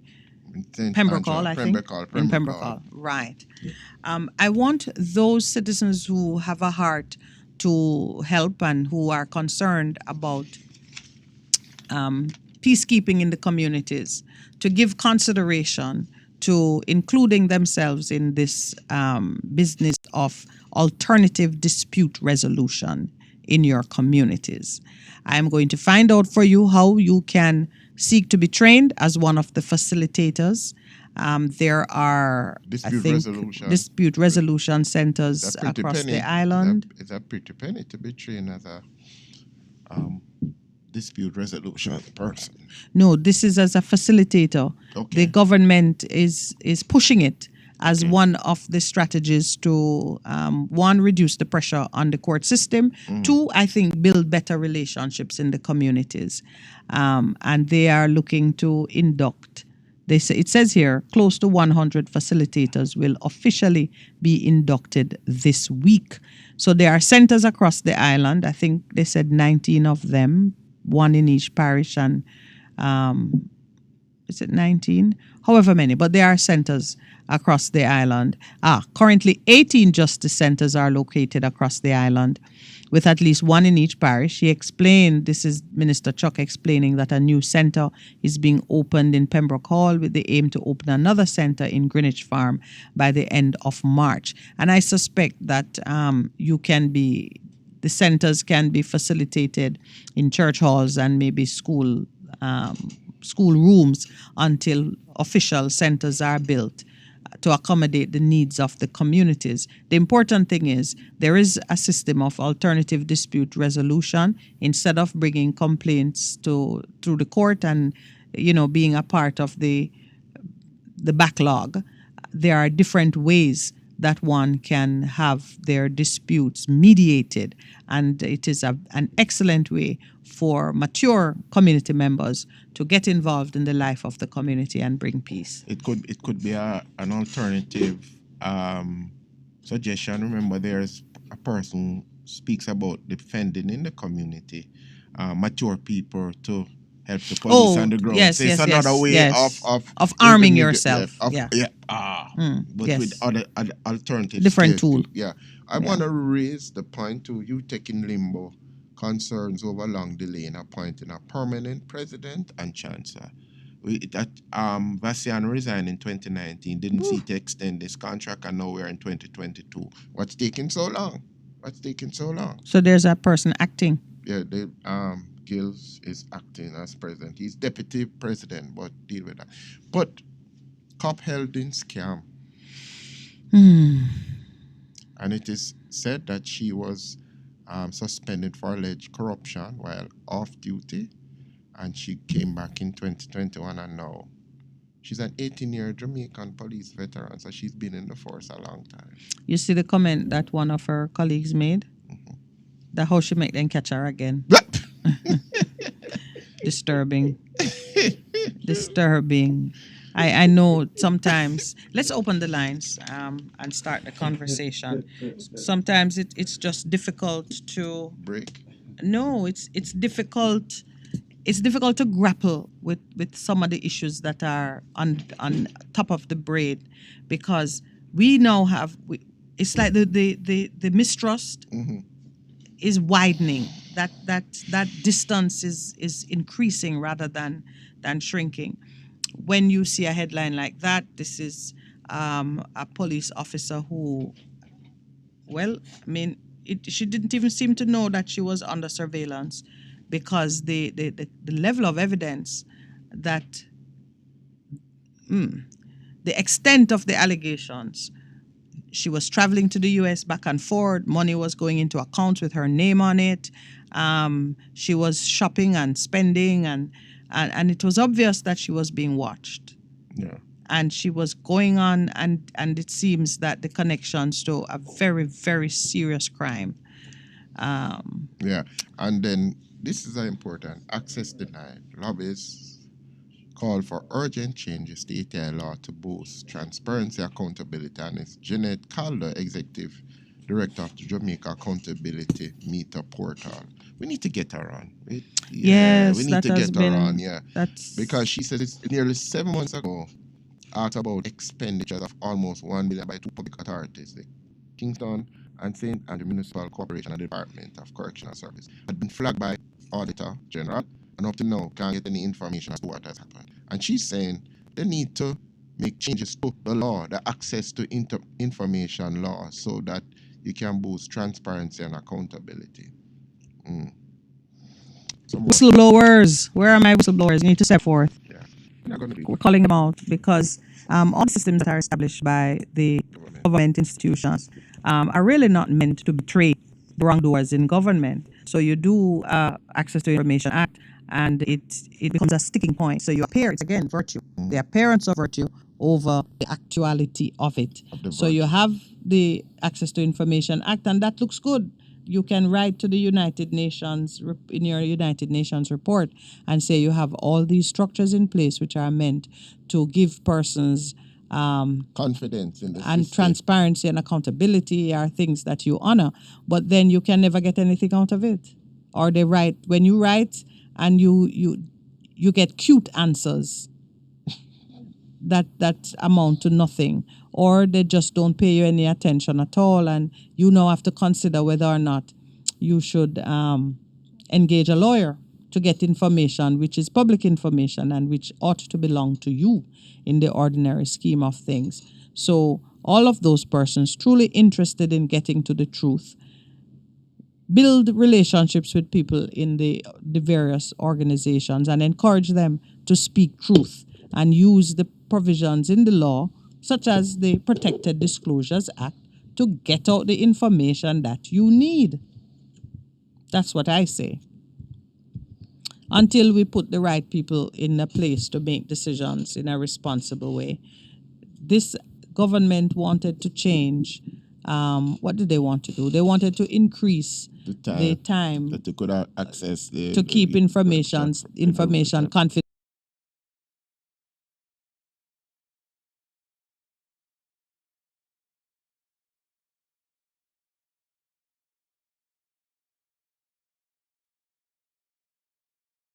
And private for 70 years, by which all of them would have died. And people say no.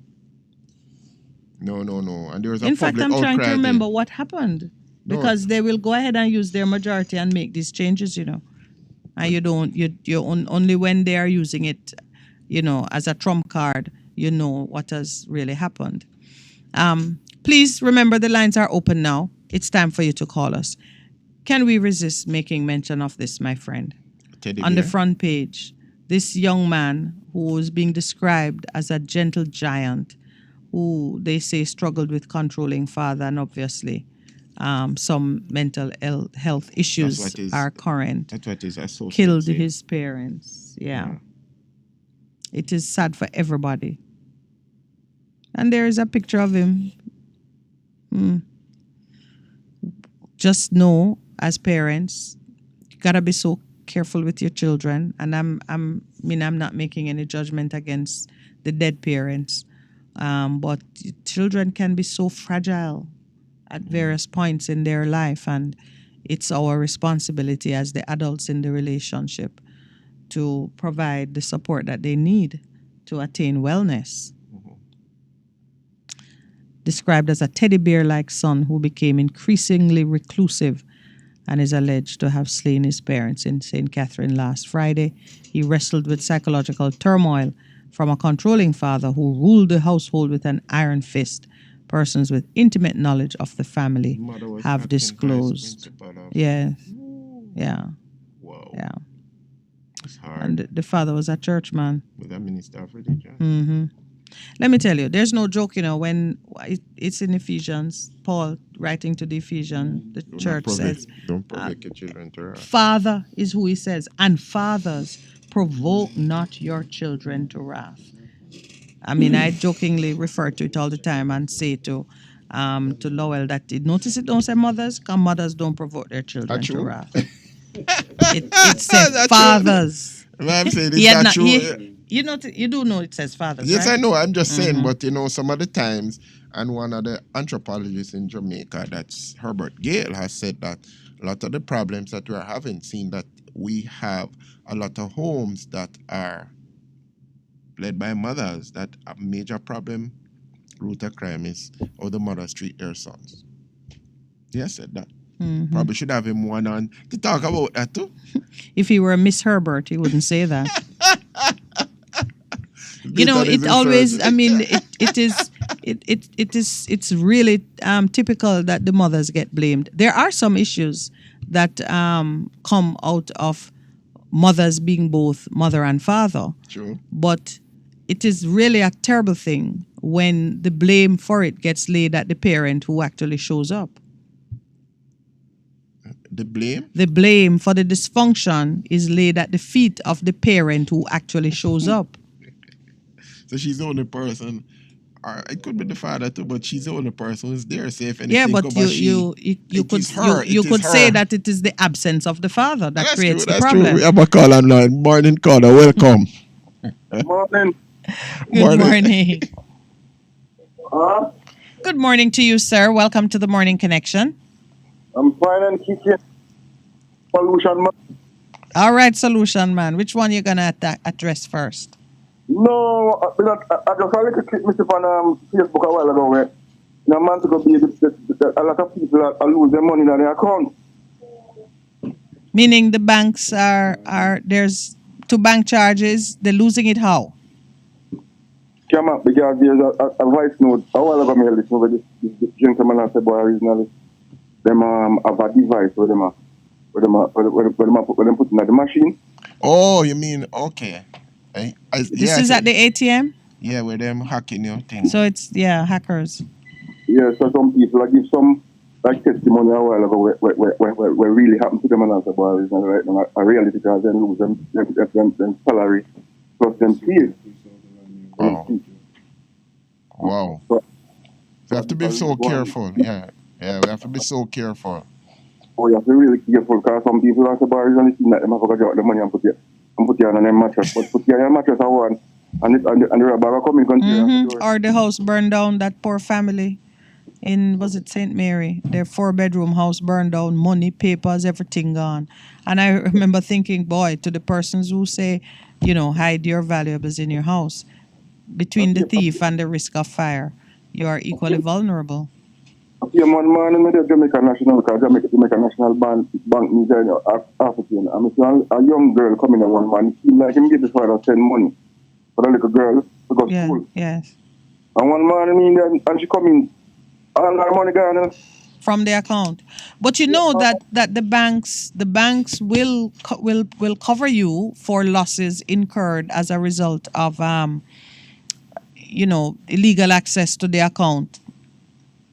But the man is a tell us about already you have to give them a month or three. But some of the time, some people adjust the money from the bank to them business. And Yes. Well, that would be unreasonable to tell you that you need to give them a month or 3. Usually, they want you to cooperate with them in any prosecution or in any investigation involving the account, and they want to make sure that you didn't facilitate it by maybe giving somebody your PIN or something. But outside of that, customers ought to be very demanding when it comes to seeking coverage from the banks, especially now that they're driving you to use the electronic sources, and it is their system that need to be safeguarded against But you know what? Hacking. Mr. For a long time. The thing of these things, Jamaica not really ready for something yet, because we don't have that urgency towards certain things. We're not ready for them things yet, because normally we can't handle it, and people are losing their money. Well, you make an important point. We have literacy. It's digital literacy, Yeah. and in fact we have put together something to be done in that area, because right now we're not quite ready. You're right, but it's here, and we gotta find a way to cope with it. Empower Thanks. our people. Yes, Thanks thank you for so calling. much for calling and sharing that with us. So yes, customers need to beware. Yeah, man. Good morning. Welcome to the Morning Connection. For calling and sharing that with. Good morning. Yes, good morning. Welcome to the good Morning morning to you Connection, both. sir. You know that there are no mobile card readers Not there are no. where you can pay. You can use your card and pay money. Yeah, man, that has been so for a while. Yes, I met one last week and I used it, and afterwards I got scared because I was thinking it's probably a scam, but nothing has happened in my account Okay. yet. But I don't think I'll ever use it again. You didn't feel comfortable. No, I'm afraid. I'm afraid. I'm ghastly afraid. I think that this mobile scanners on the road, I am sure that they are rigged.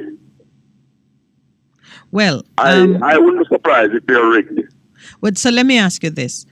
Were you confident about the vendor whose machine you were using? Good question. It was right in front of the police station, and that is no reason to be confident. But he was very persuasive, and he was he pushed and pushed and pushed, and I did it. I swiped it. Yes. And I regretted it. I was worried afterwards. What product? And I promised myself that I will be strong in the future. I will be rough and mean. What product were you purchasing? Our service. It was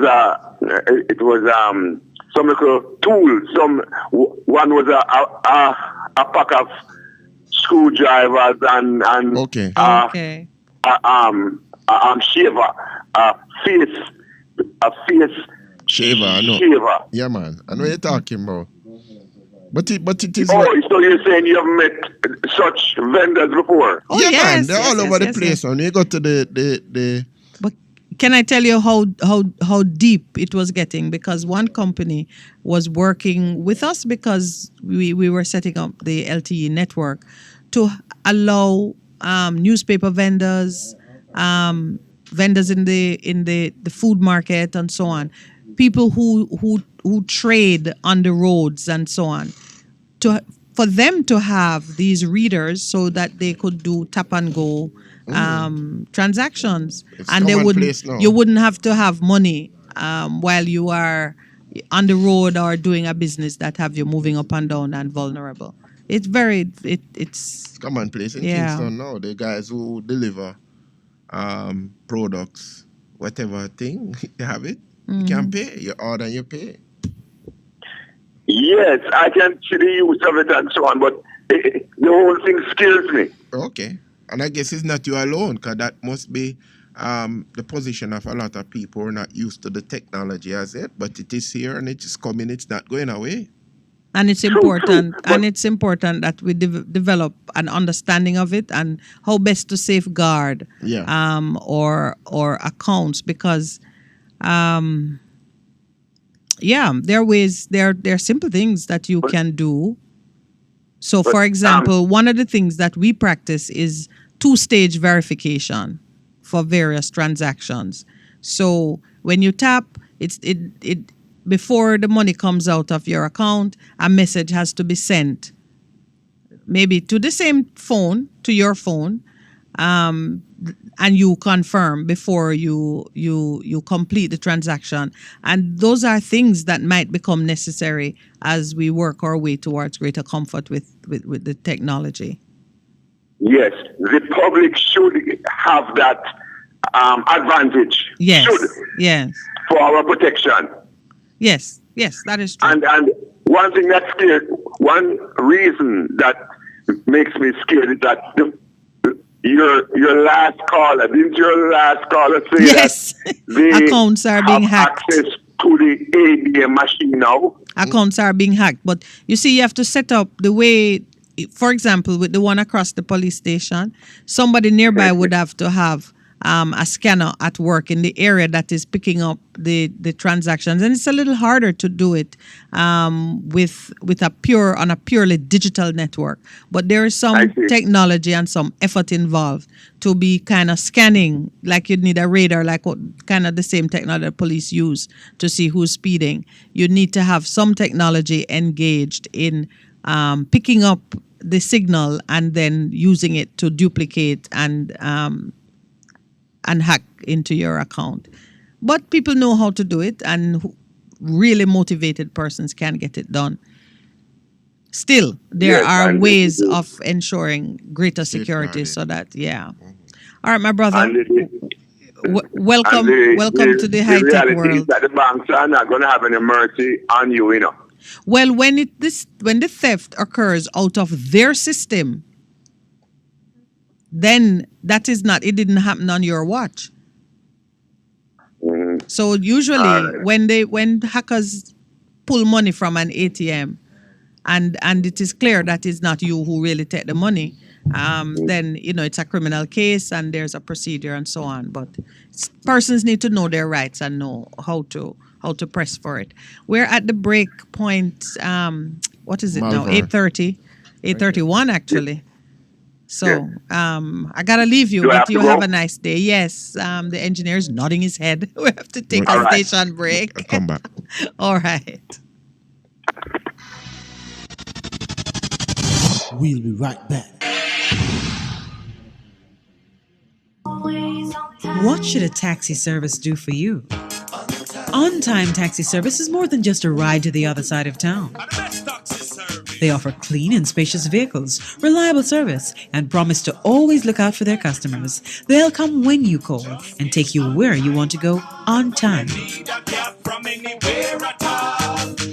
can call us at 926-3866. We are something special on the road. The station that makes you feel good. I love the station. I think it's great. My station. Moving. My station. Moving. Keep it right here. Keep it right here. Fast FM. Keep listening.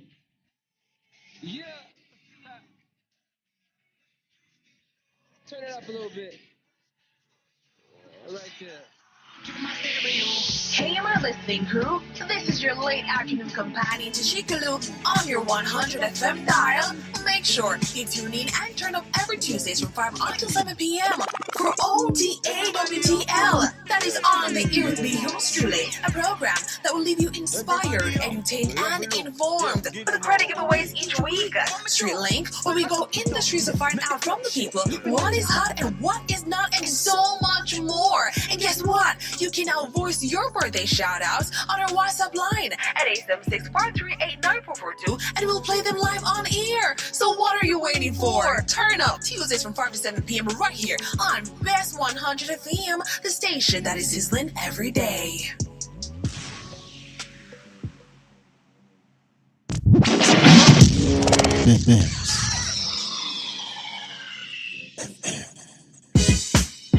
Vegam Printers for all your printing needs. We specialize in calendars, flyers, brochures, and more. Call us today at 968-7506. That's 968-7506. Or visit us at 4 East Bloomsbury Road, off Hagley Park Road. Vegam Printers, your best choice in printing. It's good, it's better, but nothing beats. Good morning, caller. Welcome. Go ahead. Good morning, Pastor. Good morning, Jigsaw. How you doing? I'm doing reasonably well. And yourself? Wonderful. And Minette is lovely in blue. Your what? Minette is lovely in blue. He's lovely in blue. Good morning, Jigsaw. That's my favorite color. Oh, wow. It's mine too. Go ahead. All right. Good morning, Minette. Good morning, sir. I don't normally mention it. And to the team and the listeners. Yes.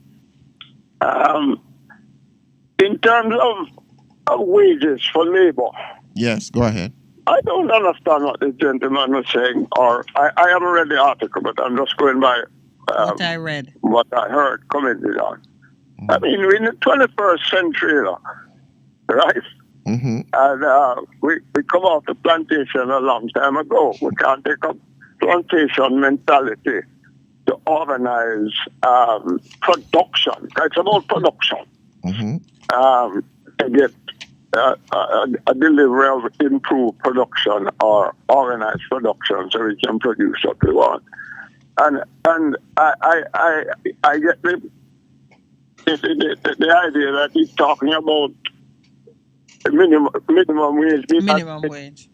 A limited sum. A limiting sum. That is a minimum wage, you know, you shouldn't pay all of that. The market deal with what your arrangements beyond that. It doesn't restrict you to pay just that. Properly understood, yes. But what he's advocating is that you must not have that at all. Is that correct? No, it's foolishness. How do you protect the person at the lower end of the market? That's the whole point. Having a minimum wage, yeah. Yeah, you have to protect those people. You can't have people working on them, can't provide food for themselves and certain amenities and have a family.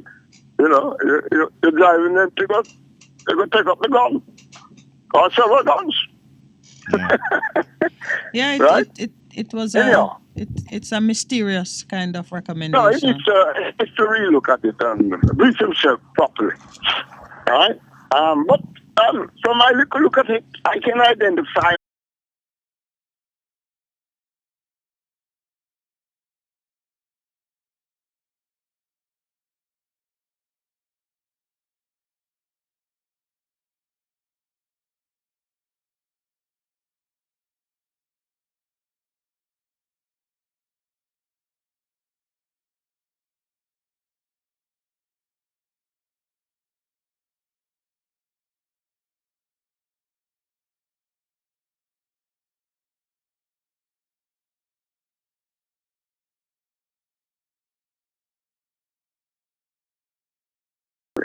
Well, we're talking about bargaining power. Agriculture worker, they're somewhat exposed to the elements, and you would organize their what you pay them based on what comes out of the crop or the production, right? So that there's always the incentive on you start at the basic and an incentive for the production. But at this point now, you're sounding like Mr. Nito, an agricultural laborer, agricultural laborer who is lending you the strength of his arm. Should not his pay shouldn't have anything to do with the outcome of the crop, which can take place 3, 4, 5 months down the road. He has to be paid today the value of his time and his effort. Yeah, that's basic. I'm talking about incentivizing because what we want is production. So the incentivization come after, not at the start, right? Yeah, so you're saying if I hire a laborer to plow the field so I can plant corn, I am to pay him something today, and after I reap the crop, I am to go back and pay him something? No. You have job work, you know. Yeah, I've asked the question just to focus your thoughts because when you hire someone and they have worked, they are entitled to be paid for the value of their work at the time they have worked. There's no connection between. It started about people having constant employment. Some job activities won't involve that, right? That's what we thought. It's a beginning, you know, for exploration. Oh, you're proposing a new way. You're proposing a new way to address things. Okay. Yeah, so you got a retail trade now. A different person. All right. I'm not gonna go through all the different trades with you because I have a caller on the line. But I appreciate. You can call us back because you know that is. You can call us back. No. Yeah, I know I can't. Right. but Kind of I difficult I do sometimes. take the point you're making. If you let me to swing the willow, yes, I Yeah, you're always. It is your willow. All right, Thanks. but thank you for All the right, have a effort good day. in proposing a new way Yeah, man, we of need to look valuing at it, time. man. Because Yeah. you can't just pay people and you don't get production, adequate production, and increased production. Yes, but at the same It's all time, about production. you have to be careful not to place the weight of it on a participant who has nothing to do with the production. But for another morning or another call. Thanks so much. Okay. Good morning. Welcome to the Morning Connection. Good morning. Good morning, sir. My favorite color is blue too. So we're all in sync this morning. Yeah, but actually I don't wear a lot of blue. Yeah, but I wear blue. So it's your favorite color to look at. Yeah, but I don't know if Jigsaw is lying just to make you feel good. But anyway. Leave Jigsaw alone. What did you say? Santa Cruz, go out and talk out your business. I'll leave Jigsaw alone. What you say now? I was all those guns that the government find were they found in state of emergency area? That's an interesting question. Well, at least one in Kingston, the one in the whatever that Stadium East. Stadium East, yeah. What I'm saying, do they need state of emergency to find gun? Oh, of course not. That's the question I'm asking. Okay. Oh. Well, you asked it in the reverse. You made us. We were actually thinking about it, but you know that they don't need states of emergency to find guns, and we don't want to discourage them in their effort, but reasonable people need to look at it and understand what it means in the larger context. If they want to find the guns now, by all means, find them now. Most of us know that. They know where the guns. Even most of us know I know where all the guns is. You do? Why don't you be a whistleblower for me? I'll get yeah, man. Give me the information. I'll cover it and these days you make money by turning in guns. Did you buy yesterday, Gleaner? Yes. Yeah, man, we have it here. Did you see that lady on the front page? Oh yes. You know her personally. And you want me to be a whistleblower to who? To me. That's what I'm saying. The only person I trust is me. Right, jeez. Wow. Oi. Information will die with you then. If I can read your mind, well, I don't want me to yet, so maybe if I can read your mind. Well, if you can read my mind, you can do it by hearing my voice. But look what's on the front page. Yeah. And I don't think she's the head of it. I think Camille is the head of what they're saying. You understand? Let me tell you, my brother, I handled a case. I will not call any names. Suffice it to say, got a lot of details about it. I handled a case in which the police set up a sting operation to catch a young man collecting money as part of some bigger criminal enterprise. He was working in a government institution. When I got the full details from him, he said, in my job, I come in contact with X number of persons.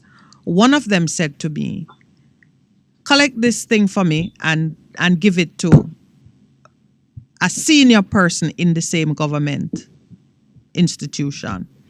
And so from time to time, he collect and he hand it over to someone senior to him. When the police did their sting operation, caught him with the money, they had marked the money and so on. It was clearly that he was collecting money to go back into. He gave them the information but I'm doing it for X person who said, give it to Y person. Y person was also taken into custody by the police. The only person before the court was this young man. Y person was nowhere near the prosecution. And Y person continues to work today at his senior position in the government institution. So you see, I was able to get that charge dealt with because I stood in court and did something that I saw Mr. Tavares Finson do in court the other day.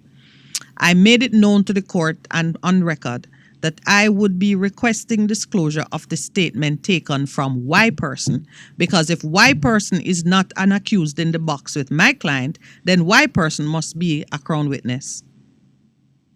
Yeah. The next time the matter came to court, one other person who was caught up in it gave a statement accepting responsibility and exonerating everybody else, including my own client. The other problem I have, I drove to Black River Saturday. Mm-hmm. And from the moment you start to enter the bamboo, all the way down almost to Black River, that's like a back road.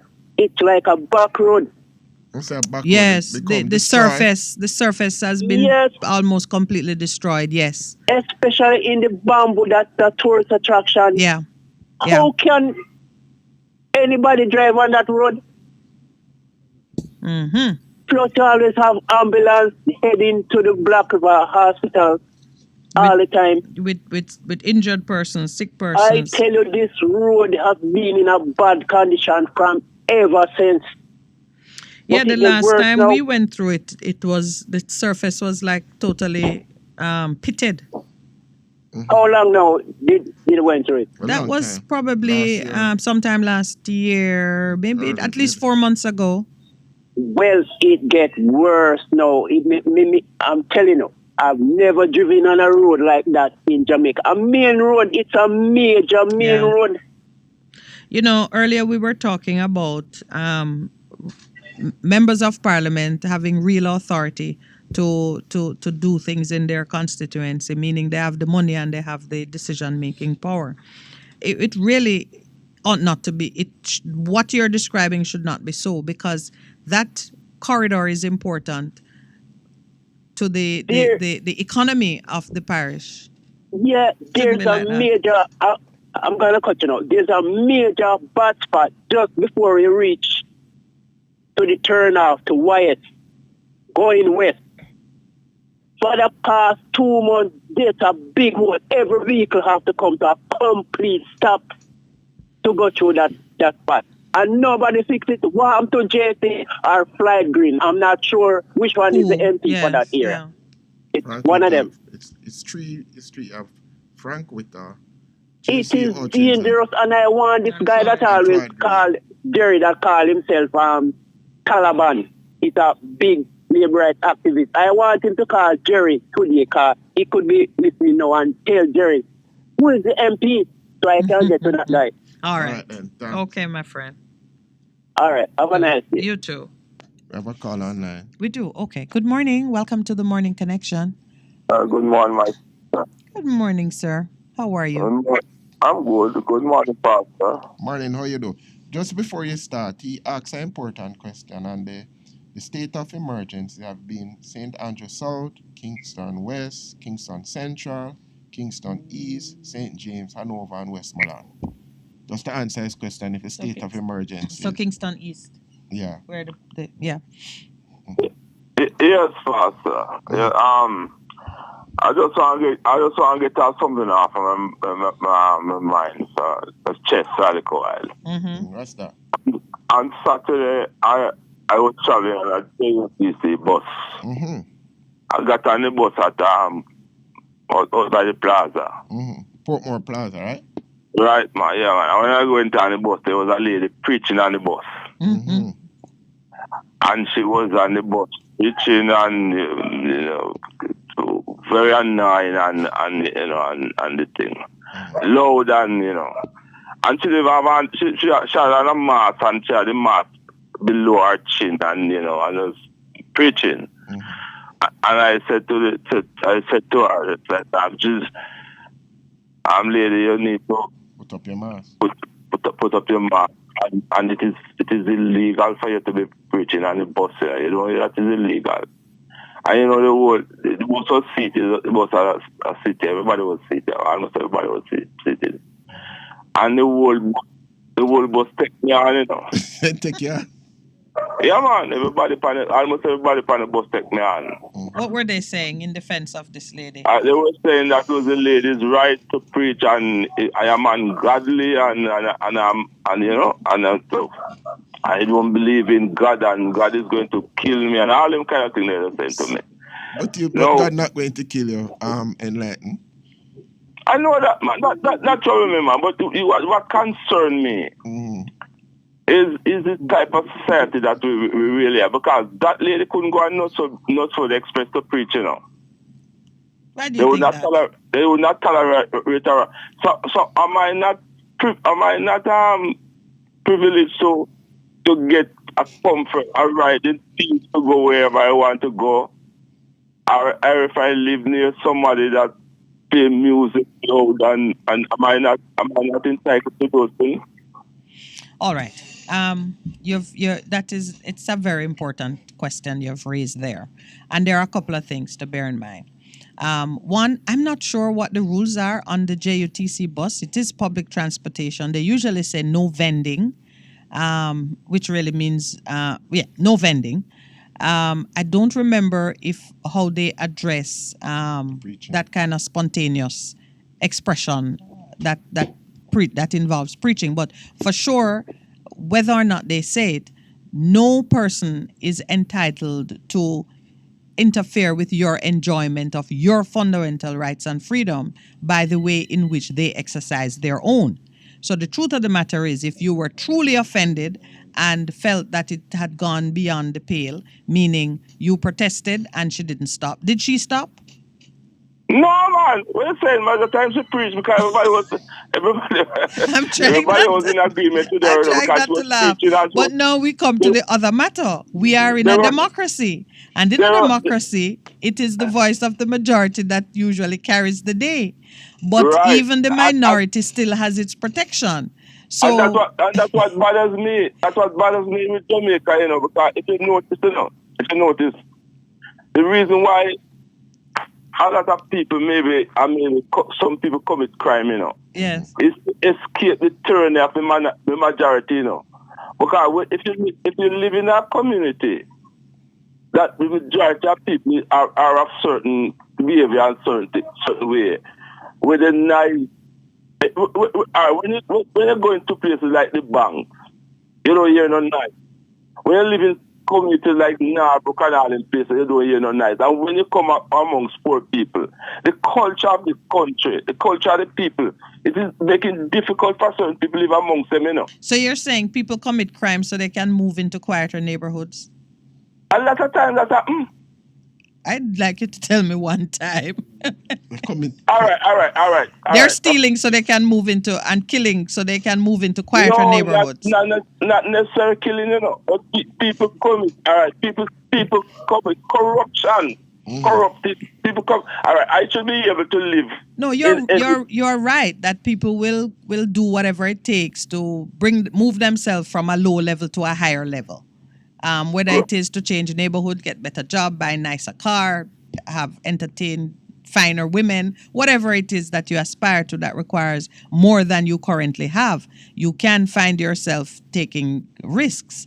But I don't really see the direct connection that you're suggesting between the practice of democracy, because you're saying if most people are doing something one way and you want to do it a different way, you may end up making unhealthy choices to escape. No, maybe don't understand what I'm saying. You know. I don't. All right, picture yourself now, you see? Yes. Living in a community where the majority of people are comfortable with having dances every night. More likely than not, I would move. But suppose your salary is not able to take you out of that environment. Then I would find I'm responding to you seriously. Then I would find one or two housemates that we can pull together and live in a more acceptable neighborhood. I never close my mind to the options that would enable me to escape my circumstances. I never do. Listen, man. Yeah. It is very difficult with this culture that you have in this country. That is why we have segregated. That's why we have a segregated society, you know. Because if you have a certain mindset, it is difficult for you to live amongst the ordinary Jamaicans or them behaving. I'm telling you. Well, you do one of two things. You engage in the activities that can change the mindset, or you move to a fresh location. That's your right. Yeah, if you are able to. Well, some people are not. I'm so sorry that you were disturbed by the preaching on the bus. but I'm actually quite cheered to hear that when you protested, many Jamaicans said, "No, let the lady enjoy her freedom of expression." I gotta run now. I have another caller on the line, but I hope we can have a conversation on this again. Yeah, man. No, yeah, but what I'm saying, you know, we have church, that lady have an alternative to enjoy her freedom, you know, because she have a church that can go, you know. But then you have your alternative too, you know, when you see that everybody is against you, you know, could I stop the bus and take a different bus? Stop the bus in the middle of inconvenient. I should be able to inconvenience myself by coming off the bus because somebody and she have, no, not just because somebody, because she's supposed to go to church and preach. Yeah, but not the bus. You wouldn't come off to inconvenience yourself. You would come off because everybody else on the bus were happy with what's going on except you. So you were in the wrong place. There's a bus, you know. Maybe I'm living in the wrong country then. No, there's a bus, you know, on which they do the same thing with music and popular music. And occasionally you have the church lady who wanted to turn off and then shut her down. That is the nature of a democratic environment. The nature of the democracy is that I shouldn't be living in a country that have no laws like that where somebody can be disturbed peacefully. Right. I'm gonna run and leave you because you know that is not so. But we can talk about it another time. I have someone on hold. Good morning. Welcome to the Morning Connection. Hello, good morning. Good morning. Morning to the world. You know what? I listened Metro a while ago, and I listened Jigsaw. Yes. And I listened to all your callers since morning. And everybody there have a piece of the answer. Aye. That's the nature of things, isn't it? In this country, yeah? We have a what? Culture. We have a cultural problem, a serious cultural problem. True. Yeah, man, and that is destroying us. Is your culture killing you, Pastor? We know that. So we have to change the culture. Yeah, and it's going to take a revolution to do that. A revolution of what? A revolution of people's mind. Okay. Because look here now, you see the money world that we are in now? Yes. The middle class is under the most pressure in this system. Yeah. Because you see the notes and coins that is on the ground, they call it M1 money. And it is that is causing the problem. What does M1 mean? M1 is them just call it M1, M2, or M3 money. The different levels of money. Like if you have the stock market, like if you trade on the stock market. Oh. Yes. And you buy shares and bonds in your station there, Best FM. Yes. Yeah. That's what they call M2 and M3 money. Oh, okay. Now, the regular money that you see on the ground, the $1,000 them, it's about 5% of Jamaican money is in that form. Okay. And they don't have enough of it to go around to pay everybody what they would love to get. But most people don't know that, and the system don't educate the people them on that. So those people who live in Cherry Gardens and Beverly Hills, most of them spend M2 money. That is why there's an urgency now to go digital, where they use digital money. Okay. Digital on a screen, because the national debt, which is the biggest problem in Jamaica, has gone out of control, yeah? It's 100 and some % again. That come down. Yeah, and that is just telling you that all of the parliamentarians who have been making decisions over the years, they made faulty decisions. And if you notice, all of them have secure pension. And then the massive 90% of Jamaica work class will never have a pension. You hear that? Mm-hmm. And the younger generation that is coming up now, they can't defend their parents against that non-pension because they won't have any pension themselves. Is that a new reality, Neville? Was there ever a time since, I guess, the 60s when there were adequate provisions for pensioners or persons of pensionable age? Well, no, but it's getting worse. That is what. Let me tell you this straight up, you see. It's most of the security companies them that you see on that Jigsaw talk about security and gas station and corner shop and retail outlet. Mm-hmm. They don't have any money to pay workers, you know. So you see, Mr.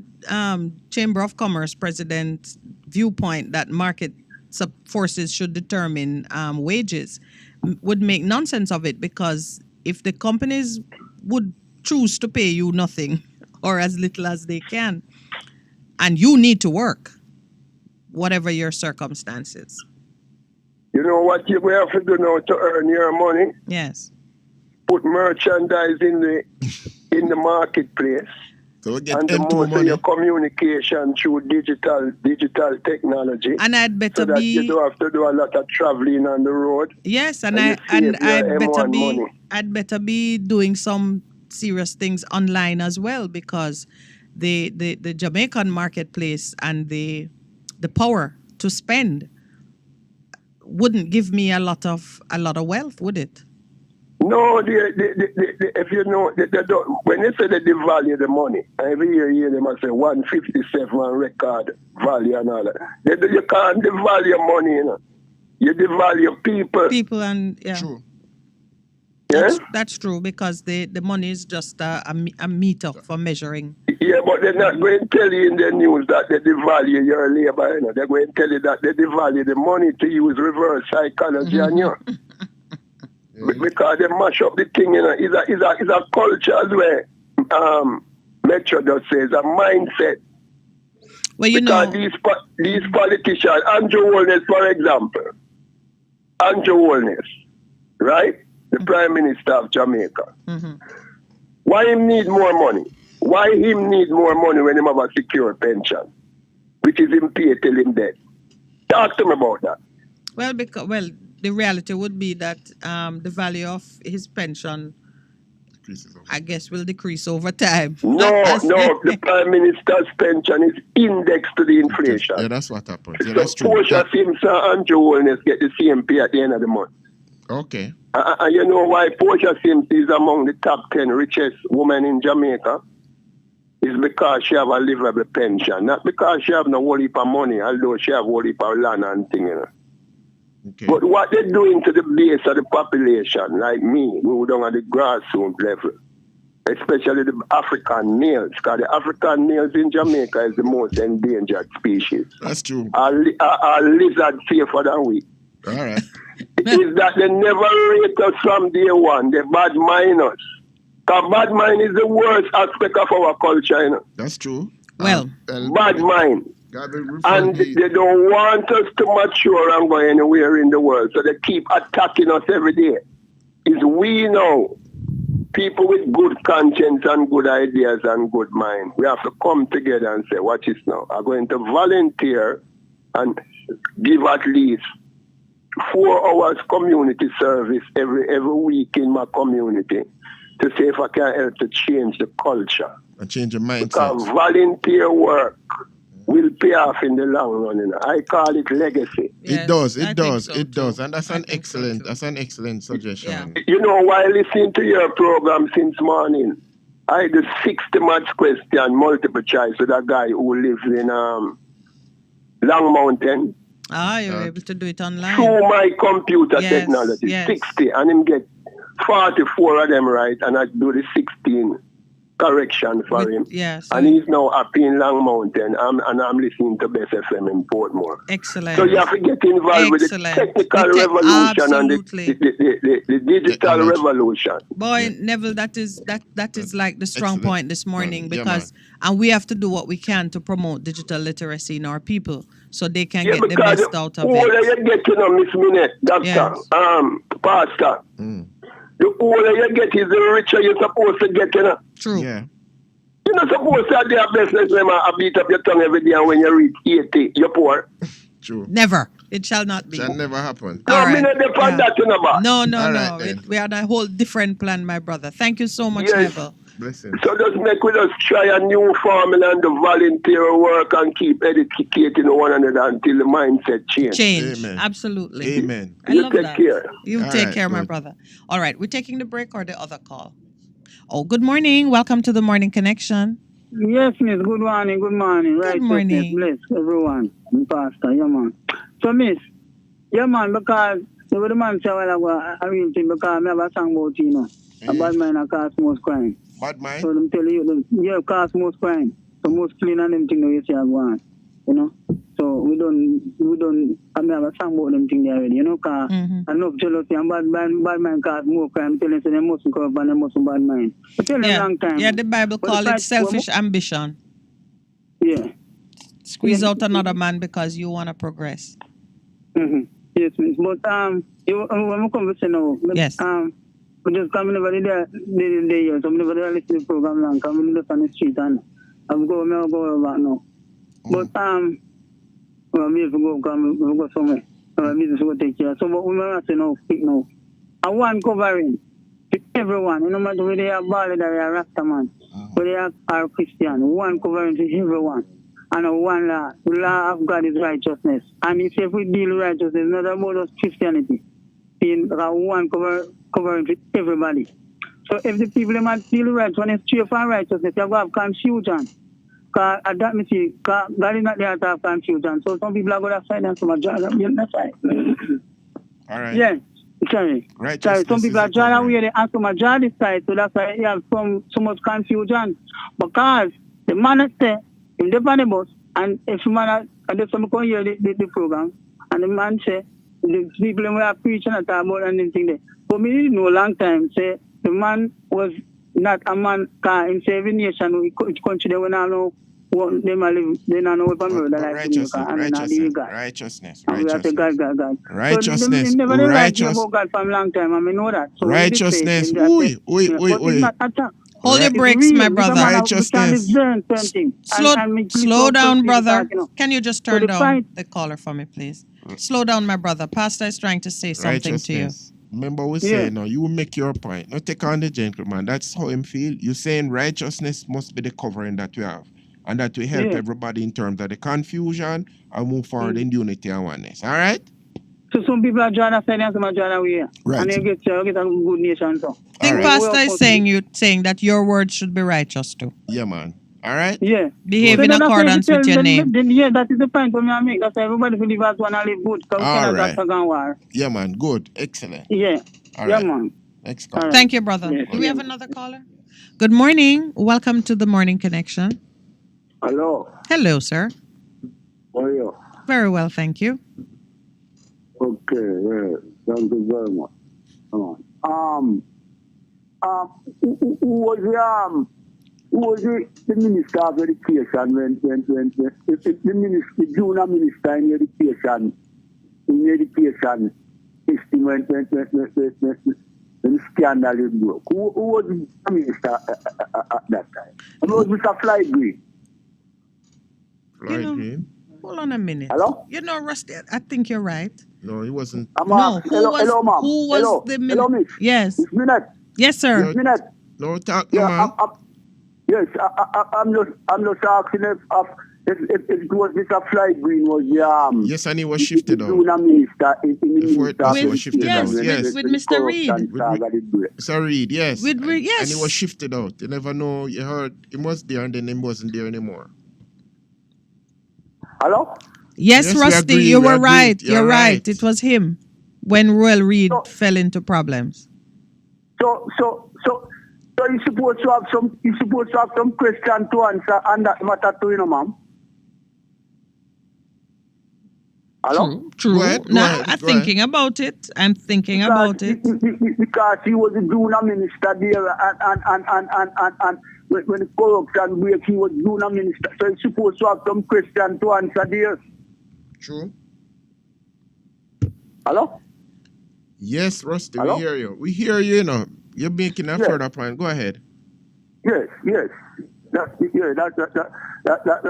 what I call to ask, you know. Okay. If it wasn't applied with, because where we coming from, you know, it seems like that corruption is following him, you know. It may be so, but you know, it doesn't seem as if you're hearing us. Are you not hearing us clearly, Rusty? No, ma'am, no. Yeah, that is a problem with the phone. Yeah, I hear a because... little better now. All right. Well, it's not automatic that because the senior minister fell, that the junior would know what was happening. We've seen that happen before when Minister Paulwell, and with the whole Cuban light bulb thing, Minister Paulwell was a distance from whatever was happening with the state minister. I've forgotten his name. Spencer? Yeah, Kern, right. Kern Spencer. Yes, but Kern Spencer. But in that situation, Minister Paulwell was called upon to speak, had to address the matter and show that, you know, there was no connection. And he still carried the taint of it. Even most recently, it came up as he was himself talking about his experiences. So you make a very important point, because whether or not Floyd Green had some involvement, connection to what was happening with Mr. Reed, the fact that he was in the ministry and that he was a minister could, you're right. If we're talking about accountability and we're truly into transparency and we are being faithful to those principles, one should look at it. And then later on, now you can't use the later events to judge him, but then you see these things happening again. But that corruption wasn't that small one, you know me. Yeah. That corruption. No, it was a big. That corruption seemed like it was the biggest corruption in the country. And not just that particular set of incidents. We've seen other things coming out about the Ministry of Education, which are very troubling. And then it think you see more and more come out here. Yeah, and you have the same set of characters are sort of on a rotation going through. Yeah, we have deep problems, Rusty. And the next thing again before I go, you see? Yes. You see this gun fine with the police and to them fine. Mm-hmm. I believe it a stage. It is a stage, you know. I understand why you believe that. We're asking questions too. I don't really believe. Say the police find was gun. I believe it was a stage, and you know, care nobody wants to say about me, but that is my belief. I believe it's a state. I'm not change that. We are asking questions to Rusty, and every Jamaican should, because I don't believe this thing. I don't believe this thing is so like how them say. Yes, so like as if because crime get out of hand, and they have no way of controlling the crime. So they have to do something to make it look like something is going on. As if something is working. Right? Yep. Like something is working, like they're doing something. Yeah. You are forgiven for having that belief. Nobody could fault you for having that belief. So I don't matter what the rest of Jamaica believe. I don't believe the fine was done. I believe that was a stage. Yeah. Thank you very much. You're welcome, brother. Good morning. Welcome to the Morning Connection. Good morning. Good morning. Maybe it's not really a stage, you know, but they knew about those people before and they just, you know. Yeah, but you're saying that's the same point. Yeah, it's the same point. It's the same point. They knew about it. They were not doing what they're doing now, but they've chosen to do it now. They've chosen to do it now. Do it right. Yeah. Right. They can choose to do some more things. We're not averse to that, but we certainly don't want people to be fooled into thinking that this is what I call to talk about again is Monroe. I talked to Jerry about it already, maybe a year ago, and he said I must be careful what I say about that school. Mm-hmm. But that school turned out a lot of guys that aren't squeaky clean. I am telling you that. I know them. I'm from Santa Cruz. No, you got to States. Leave the man them alone, man. But are those boys also from St. Elizabeth? A lot of them? Most of them. So then we could also say St. Elizabeth turn out a lot of boys who are not so squeaky clean. Maybe. I'm a squeaky clean person. I am clean. I'm the cleanest person in Santa Well, you Cruz. see, I was making no comment about you, but I'm just So, you know, be highlighting careful, the be point careful. that. Yeah, man. And anyway, the other thing I talk, J.C. Hutchinson, he's been a winner since 1980, right? A winner of what? Oh, Yeah. you mean MP? Yeah. On and off. And Yeah. he went to Monroe, right? Mm-hmm. How come he never get a full what you call it again, a post? What, He's ministry? a minister. No, man, he's a minister now, man. No. Minister of what? Minister of what, Percival? Let me see. Maybe I'll find out. Percival, you could be wrong. What is the point you're making? Are they No, I was discriminating wondering, against I thought Mr. everybody Hutchinson? that went to Monroe were bright, brilliant. But you said they're not squeaky clean, so what does it No, matter? it's their finger I'm talking about, Oh, I see. not their brain. Well, someone is reminding us that 1,400 acres of land is on Mr. Hutchinson's balance sheet. It's not only that. They had a lot of land before he went into politics, and those lands were questionable how they own them. I'm telling you. Are you going to do some whistleblowing for me? We're not I tried to talk to you people off the show already, and you didn't call me. Oh, that so is how can I trust you guys? That is true. No, that's how you should trust us. We're not running down the information. You remember? I tried to talk to you off. You did. got my But I number and thought you whatever. said. and I thought you said. didn't call, so I said, okay, fine. Let it go. No. I thought you said we didn't need to after you called again and said something else. It was concerning the UIC president. Yes. Yeah, but all right, don't worry. We'll fix that. All right, we shall fix that. But Santa Cruz, when you had the super ministry of industry, commerce, agriculture, and fisheries, J.C. Hutchinson was the minister responsible for agriculture. He was a full minister in that ministry. No, he was never a full minister. I don't remember that. That's what. But you asked me, and all I right, confirm. Can we leave that and take the other caller? Because that's a matter of fact which can be verified or disputed. Man, that's what it says. No need for argument on it. Yeah. All right, my brother. We'll call you later so we can set up our whistleblowing conversation. Good morning. Welcome to the Morning Connection. Hey, good morning, family. How are you doing? Good morning, my brother. We're well. Good man. Loving the conversation and the reasoning. Oh, what are you adding to it this morning? I think I have 2 cents. Yes. All right, it's all like $2. And 5 cents. All right. Spend it with us. All right. First, I want to talk about the corruption, the level of corruption in the country, Jamaica. Mm-hmm. And what can we do as a people? Are we going to sit and watch those at the top of who's running the country doing what they're doing? Now we sit and we don't do nothing because for many years I've been, observing Jamaican people on a whole. Like, we don't go at the big boys. We're more to trample the little man. A man steal hockey down there, so you run to the states and you call police on him. And the big man steal millions and you do nothing. All Jamaican want is a piece of what the big man steal. So it's a ring of things going around in circle, and we wonder who is going to come, who is going to break that cycle and put all of what is causing the country multiple debt, and debt in 2 ways: money debts and life debt. Loss of life. Who is gonna do that? Because what we see now is that people rating politicians for their fancy attire and support. They don't look at the value that this minister or whosoever comes with. Let me ask you. It's very, very concerning, my friend, and I don't know where we're going to end up. All right, let me ask you this: do you have a theory as to why we don't touch the untouchables?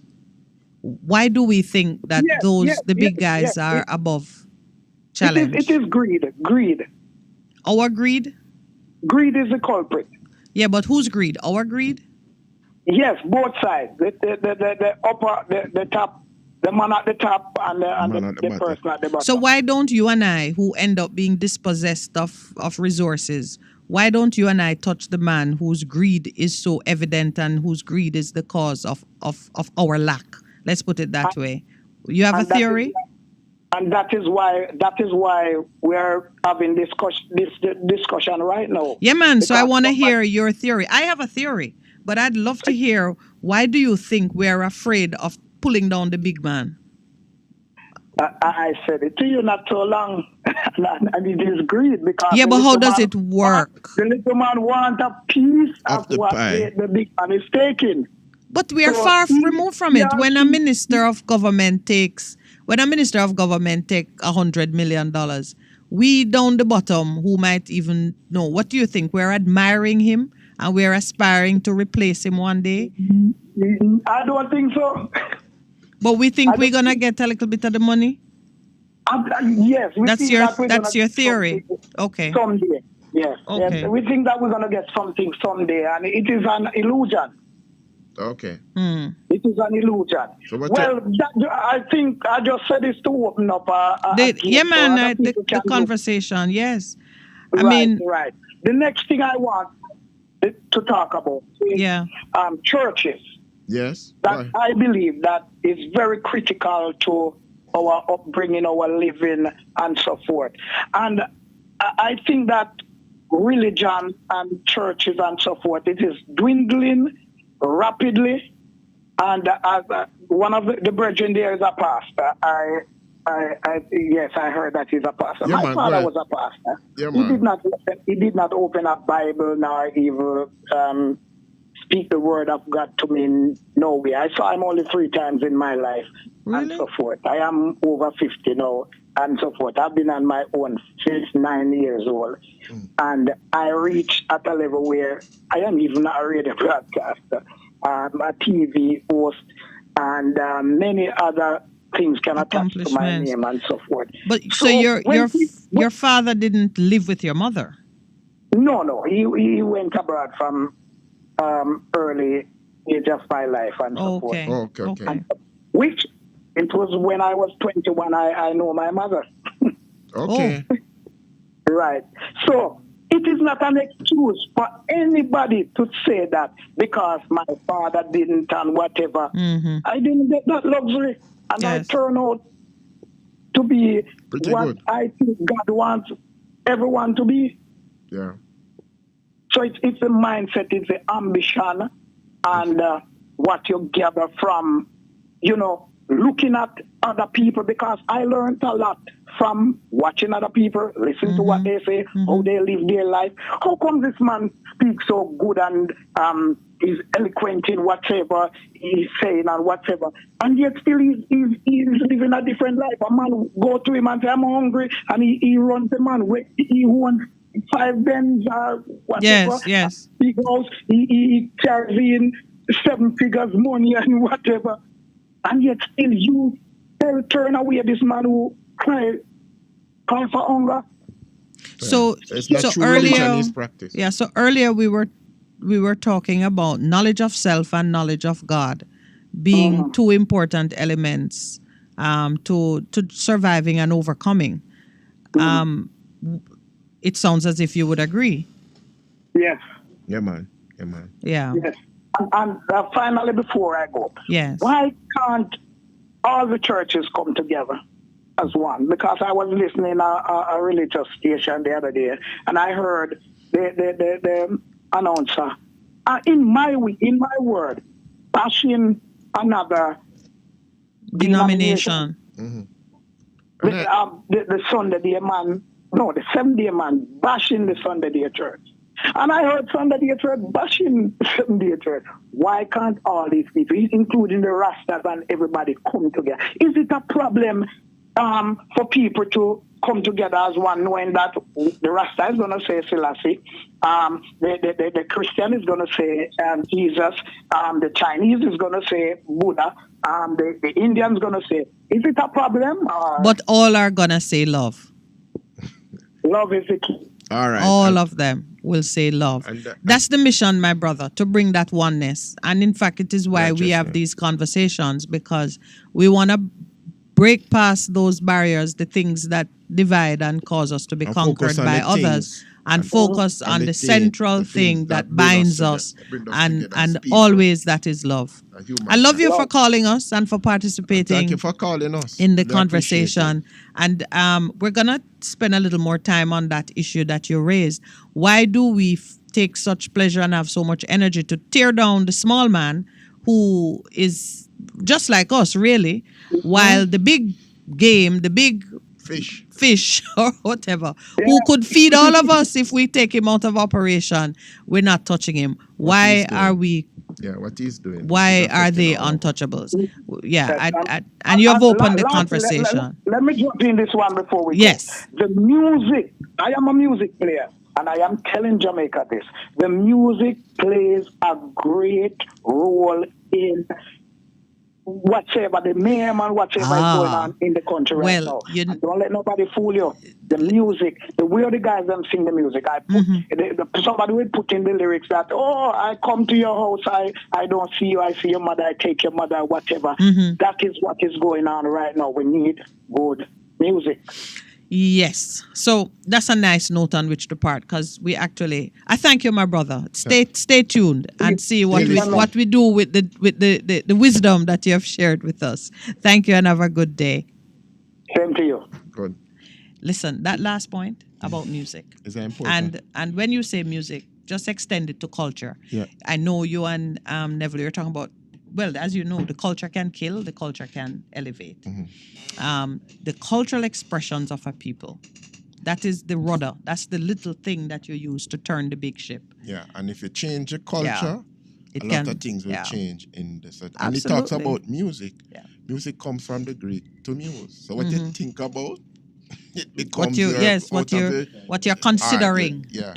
Yeah, but you know, culture is not separate from us. Our culture is our way of living. Expression. And the music is going to reflect that. And if we can begin to change our way of living, the expressions will change with it. Good morning. Welcome to the Morning Connection. Morning, November. Nothing much, my brother. How are you? What's up? Present, I give thanks for it, you know? Always. I'm good to be here, man. What you have to say today? My cars asked to play for me this morning. Go ahead, me. One song when Sammy plan to some car in my gully. Can you find it, engineer? You can find about... You talk about sowing and reaping. Farmer Sammy's corn. We were talking about that when was it Thursday? Yes.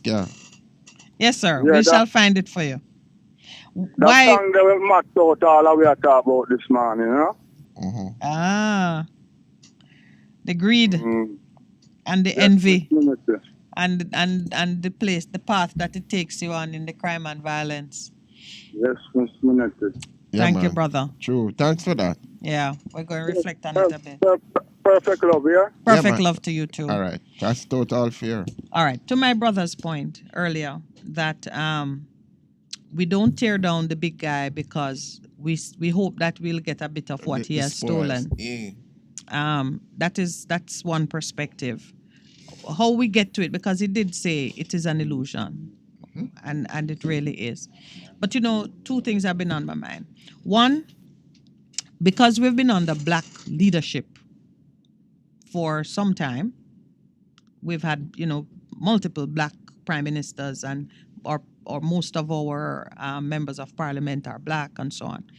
It has led me to consider whether we are secretly applauding those that steal because it's a type of Anansiism, that finally we are in a position to take from a system that has always taken from us.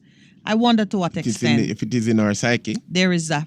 So when I made the point about our national hero is Anansi, and you took me on, it could be that how Anansi has been perverted, and some people are saying, "Yeah, man, no, absolutely, the perversion of who it is." Welcome, caller. It's time for a break. We're not getting the call yet. Let's take the break, and then we'll receive the caller. We'll be right back.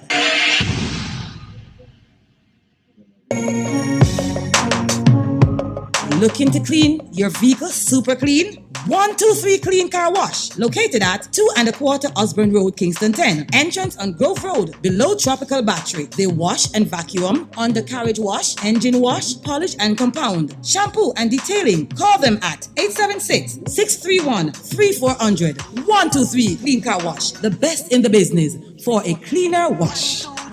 Believe me, it's so easy. 1, 2, 3. Easy. Let not your hearts be troubled. Just believe in God Almighty and daily renew the mind. As we live in this time when fake is more valued than real, lies prefer the truth, the unnatural put above the natural. This is Lady Donna, aka Double D Donna, with a new song, Almighty Jah, encouraging your people to keep the faith that God will make a way. Get your copy today. It's on all digital platforms. Lady Donna Official on Instagram, Facebook, AsujaRecords.com. For bookings, Asuja Record Label at Gmail. Almighty Jah! The station that makes you feel good. I love the station. I think it's great. My station. Moving. My station. Moving.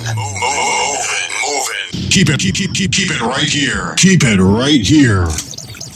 Fast FM. Keep listening. Melody in my voice. Kemisha plays the music nice. Melody in my voice. Kemisha full of vibes. Best FM run the town. Yes, I run the town. Hear me loud and clear. They run the country and the town, or the far and near. Bless the love into to Empress Kemisha on Best FM, and it's all about the resetting. Mondays to Thursdays, 2 to 5 p.m. on Best FM. Keep it locked. This is Warrior King, the Black Emperor. Come on, tune in.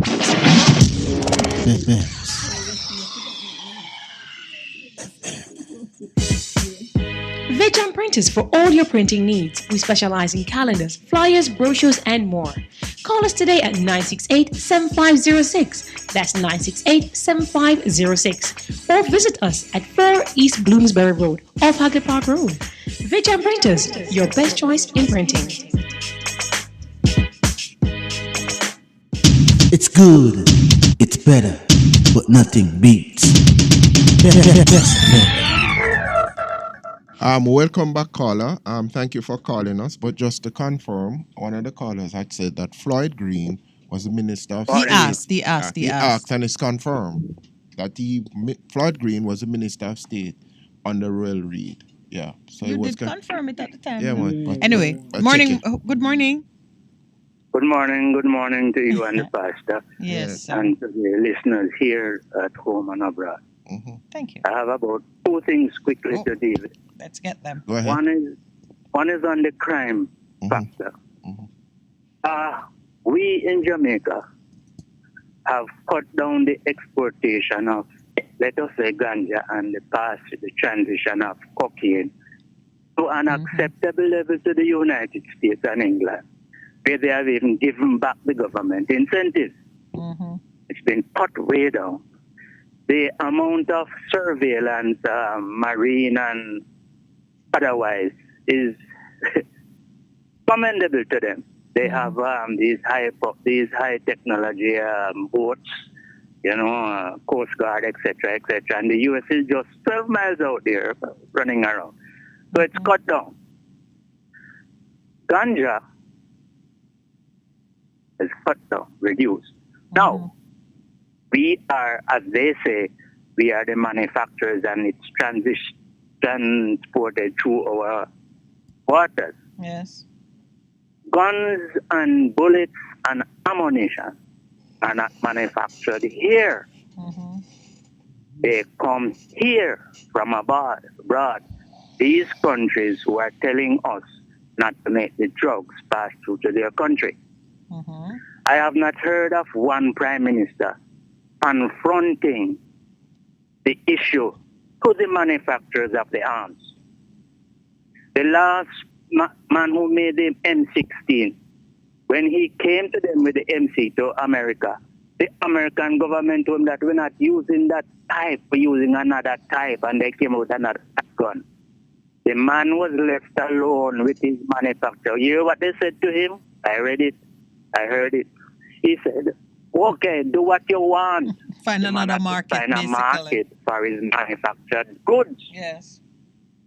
They end up here. All these guns with the marks on them, go look on the manufacturer's mark for him. How come that has not been reduced? Why Mr. Holness and his friends and the rest of them are not confronting America? Why they can put sanctions on us and we can put a sanction on them? The police have a reduced amount of metal detectors. I've been doing my simple little research. You don't need state of emergency to find guns. Not at They all. said, and the last thing on that subject is that we heard from ministers. One prime minister said, in his constituency at the time, more guns down there than what they are up park camp. That word came out of his mouth. I heard it on the stage and the radio some years ago. Yes. Good. Another one said that 200 or more than 200 guns come here every month. Multiply that by 12, multiply that by ever, you get more than 1,000 guns coming here. So his intelligence is super intelligent, tells him that they are being brought in the country. How come him can't find them? But all the things you're saying points to a level of knowledge, which also tells you that they know where they are. And it's why earlier in the show I said those who are vulnerable, now that the government is deciding to do something about what they always knew about, now that they've made that decision and you are vulnerable, don't just aside. stand there and let them cut you down like an animal. You now go and be preemptive. Turn in whatever you need to turn in, talk whatever you know. Don't go down by yourself. Many times we have to take a decision that, yes, we may have to take the consequence of our action, but we're not going to go down alone.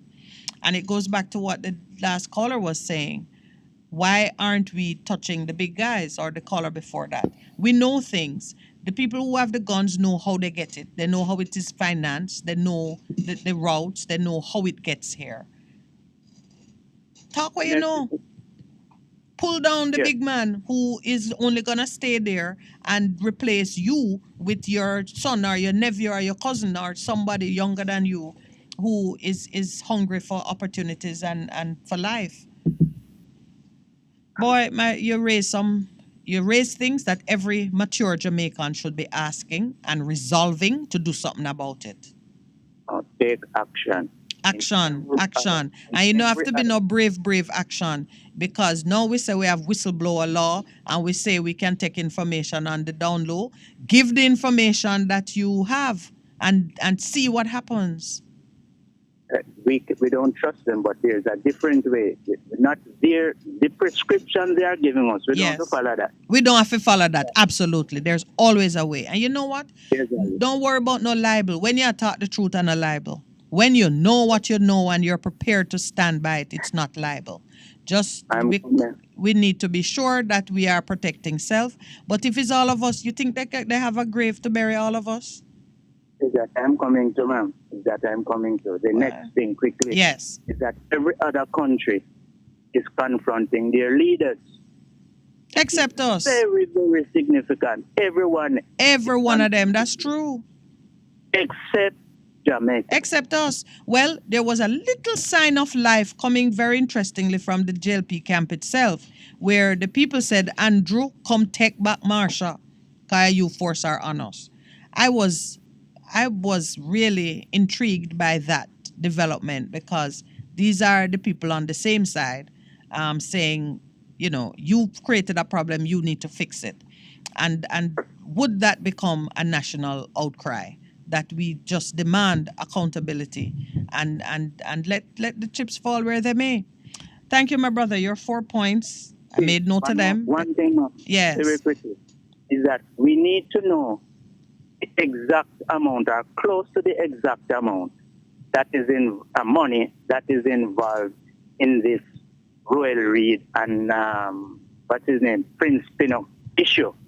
Yes. Because in my little knowledge, it is the EU had that granted all this money to improve the marine university. Yeah. Okay. So and certain things was involved. Big money. So it's two things, It's two things. There's the Universal Access Fund that gave them about $3 million US. And then you're saying there is that European grant, which we never Big get money to now. see how those grant Huge monies money. are spent. In billions, not millions. Not millions. Billions. Mm-hmm. Billions. How see? was the money transferred under their jurisdiction? They can't fool me, no man. It's pity I don't want to talk who I am, you know. Okay. And the next thing is, I repeat and ask for the book, History of Jamaica by Clinton D. Black. You see, Yes. I was working very close inside of a colonial office at the period when they had to transfer things to the Jamaican government. Aye. I was here when they had to come back for documents that they had missed when they went back to England. They came back here in 1970, 71. Mm-hmm. I am asking loudly to everyone, please, whoever have the book, make it available to you. So you still, and I will pick it up. you still and hadn't talk got whatever it. they want. Call how much money they want, and I'll see if I can pay them for it. Did you History of try to Jamaica find? by Clinton D. Black. Okay. Thank you very much. I'll call again. Yes, sir. Good morning. Welcome to the Morning Connection. Yes, hello. Morning. Yes, I want to ask a question. Journalism, only they get paid. It's public support or what? Journalists? Yeah. Usually, like all the station, pay them. Is it public support the station? No, I mean, journalists are paid by the media houses that hire them. GIS is the government owned media house, and so they are paid from tax money, the public purse. But outside of that, so the media house, these media houses is not public support them to pay journalists. You mean like listenership and and advertising and all advertising? Yes. Hello? Yes. In that sense, yes, it is the support of the public. If you're not so they're supposed to report to the public, right? No, they don't report to the public, but professionally trained journalists know that their duty is to give honest and credible reports to the public and to speak and cover matters that are of interest to the public. But a lot of persons are in the media space who don't have professional training. Credible information, right? Yes. To the public, right? Yes. So, or are they not going out here and investigate and let you know what, And a lot of corruption is sweep under the carpet. And journalists supposed to go out here and investigate these things. Unfortunately, caller, there are some people who don't want to do the work. There are some people who are afraid, and some who are in the pocket of different people. That's how it is. Yes. But if you're afraid to do a job, better you leave it alone. Why you sitting there collecting money and you're afraid to do your job?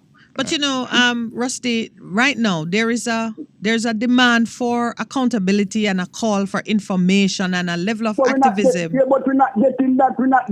Miss. But that's fairly new, Rusty. Most of the time, journalists and people in the media have been able to get away with doing whatever their agenda or whatever their company wants them to do. This business of investigative journalism is just starting to really catch root now, where most times. Go ahead. Why you ask that? I heard Dr. King, Dr. Daniel King, and a radio station, and you have to call that station at JPFM, and he was saying that the bank fee, the bank have to raise fees. Nothing no wrong with that. The bank have to do what they're doing. Because all the farmer go manage if the bank no raise fee and all this. That's what Who's going to manage, Rusty? Who's going to manage? Who? Sir? Who going to manage? Well, Mr. Damian King was that they asked him if the bank should have cut back on those fees. He said no, because the bank have to pay the shareholder and all these things. Yeah, but all right. So and that is a position that he has taken. Other people disagree with him because even last week, Mr. Golden was saying he wrote a very good article said that the banks have become risk averse. They don't want to do the work, and they want to have these super profits. But and he rightly said, if you want to get a car, you get it in the same day. If you purchase it, if you want to do something in terms of investing in the economy, develop, you don't get them.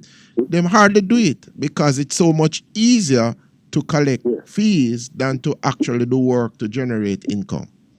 Look at even JNB, sir. What it's doing now, that's not it. That's not it. What's founded for, sir. But they moved to become a bank, so they get a bank license because them saying the space that they were, it wasn't making enough money, so they become a bank. And look what they're doing now to the country. They're raising up prices, collecting high fees from even me. They lose my money in our bank in a boss. Yeah. But then my account dry. Yeah, you had mentioned that before. So all these things go. How come Mr. King is saying that the bank should continue to collect fee because if the bank don't collect fee, the farmer out here, the farmer now they able to manage and all these. Which things. farmer? How come the farmer coming all these? That's me. I try to understand. Right. Yeah, I don't know. All right, Rusty, we got you on that one, and we know that the situation with the fees must change. Yeah, man. At the very least, because suddenly now. Yes. Yeah. And before I go, the journalists have to go. They're going to do them investigation and come report to the people, Yeah, that's true. All right, Rusty, including your station too, I know. That's why we keep taking on more and more things because it's very difficult to be.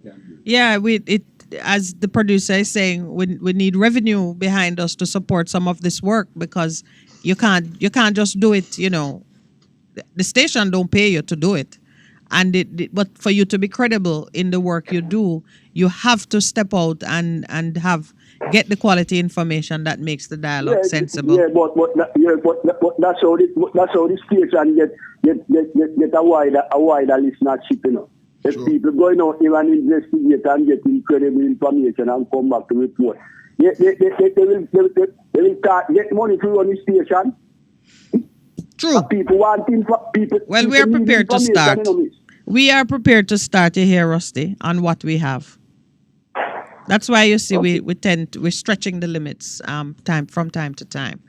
All right, thank you, my brother. Hold on. Yes. Next thing again, you see? Yes. Hello.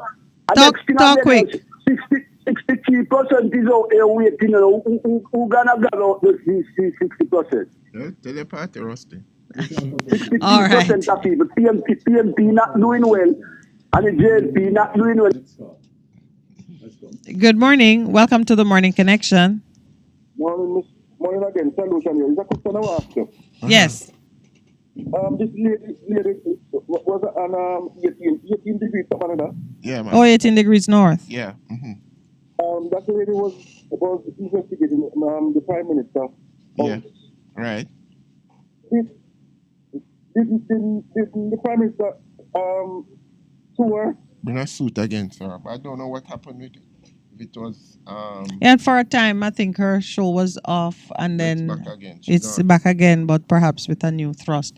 So yes, it is always important that you keep an eye on what you say and how you say it, because you don't want to end up having to answer to answering a claim in libel or slander is not the thing, is losing, because you gotta be prepared to deal with the fight when you're going to certain waters. So most persons are very careful about it, because if they don't have the strength of pocket to pay a claim should you lose, then you end up being very risk averse yourself as journalists. But that's why earlier I said that speaking the truth is not libel nor slander. Just have your facts right and be prepared to defend whatever it is you say.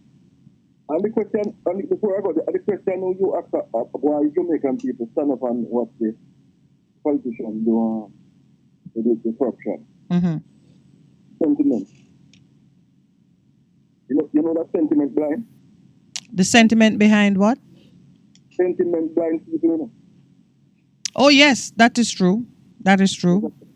There's a lot of sentiment people out there in GLPR, PNP, and realize the boys now them into culture and person. And then still support them things.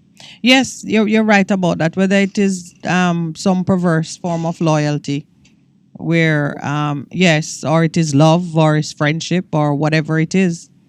One morning, me out at patrol and rise up an argument out there by, you know, the finding I going up by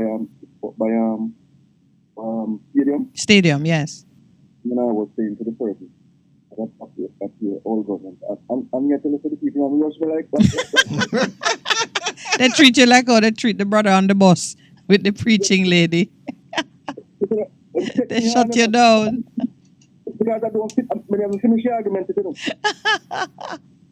Ask a simple question. It's a simple question, you know. But everybody knows a pure old gun, including those who are defending it. But anyway. But my take on this, so, you know, a sense you just a find gun and now find the person who put it in.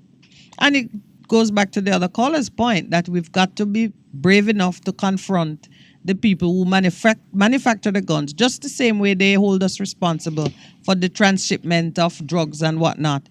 We need to find the strength to confront them and to make our own demands similar to. We always have these cooperative arrangements in place. Make it work for us. But, you know, the bigger problem is not the manufacturer, you know. There's somebody in Jamaica in high position who is facilitating it. If you want to kill a snake, what mean method to kill a snake? Well, you go for the head or you get the egg if you're fortunate. All right, we're talking next. All right. Yes, but you remember, you know, you'll get the egg if you to kill a crocodile. And the next question I ask, and the next thing. I work up by Cherry Garden. And I feel if the government was to open on Cherry Garden, Beverly Hills, and one of the 1 month study, you're so surprised to find the month I'm going to sign up there. Well, that's why I made the comment. There are highly placed individuals who are a part of it. And for the most part, I think law enforcement knows who they are. Yeah, untouchable. Yes. And there are some gardeners and security guards and housekeepers who know who they are as well.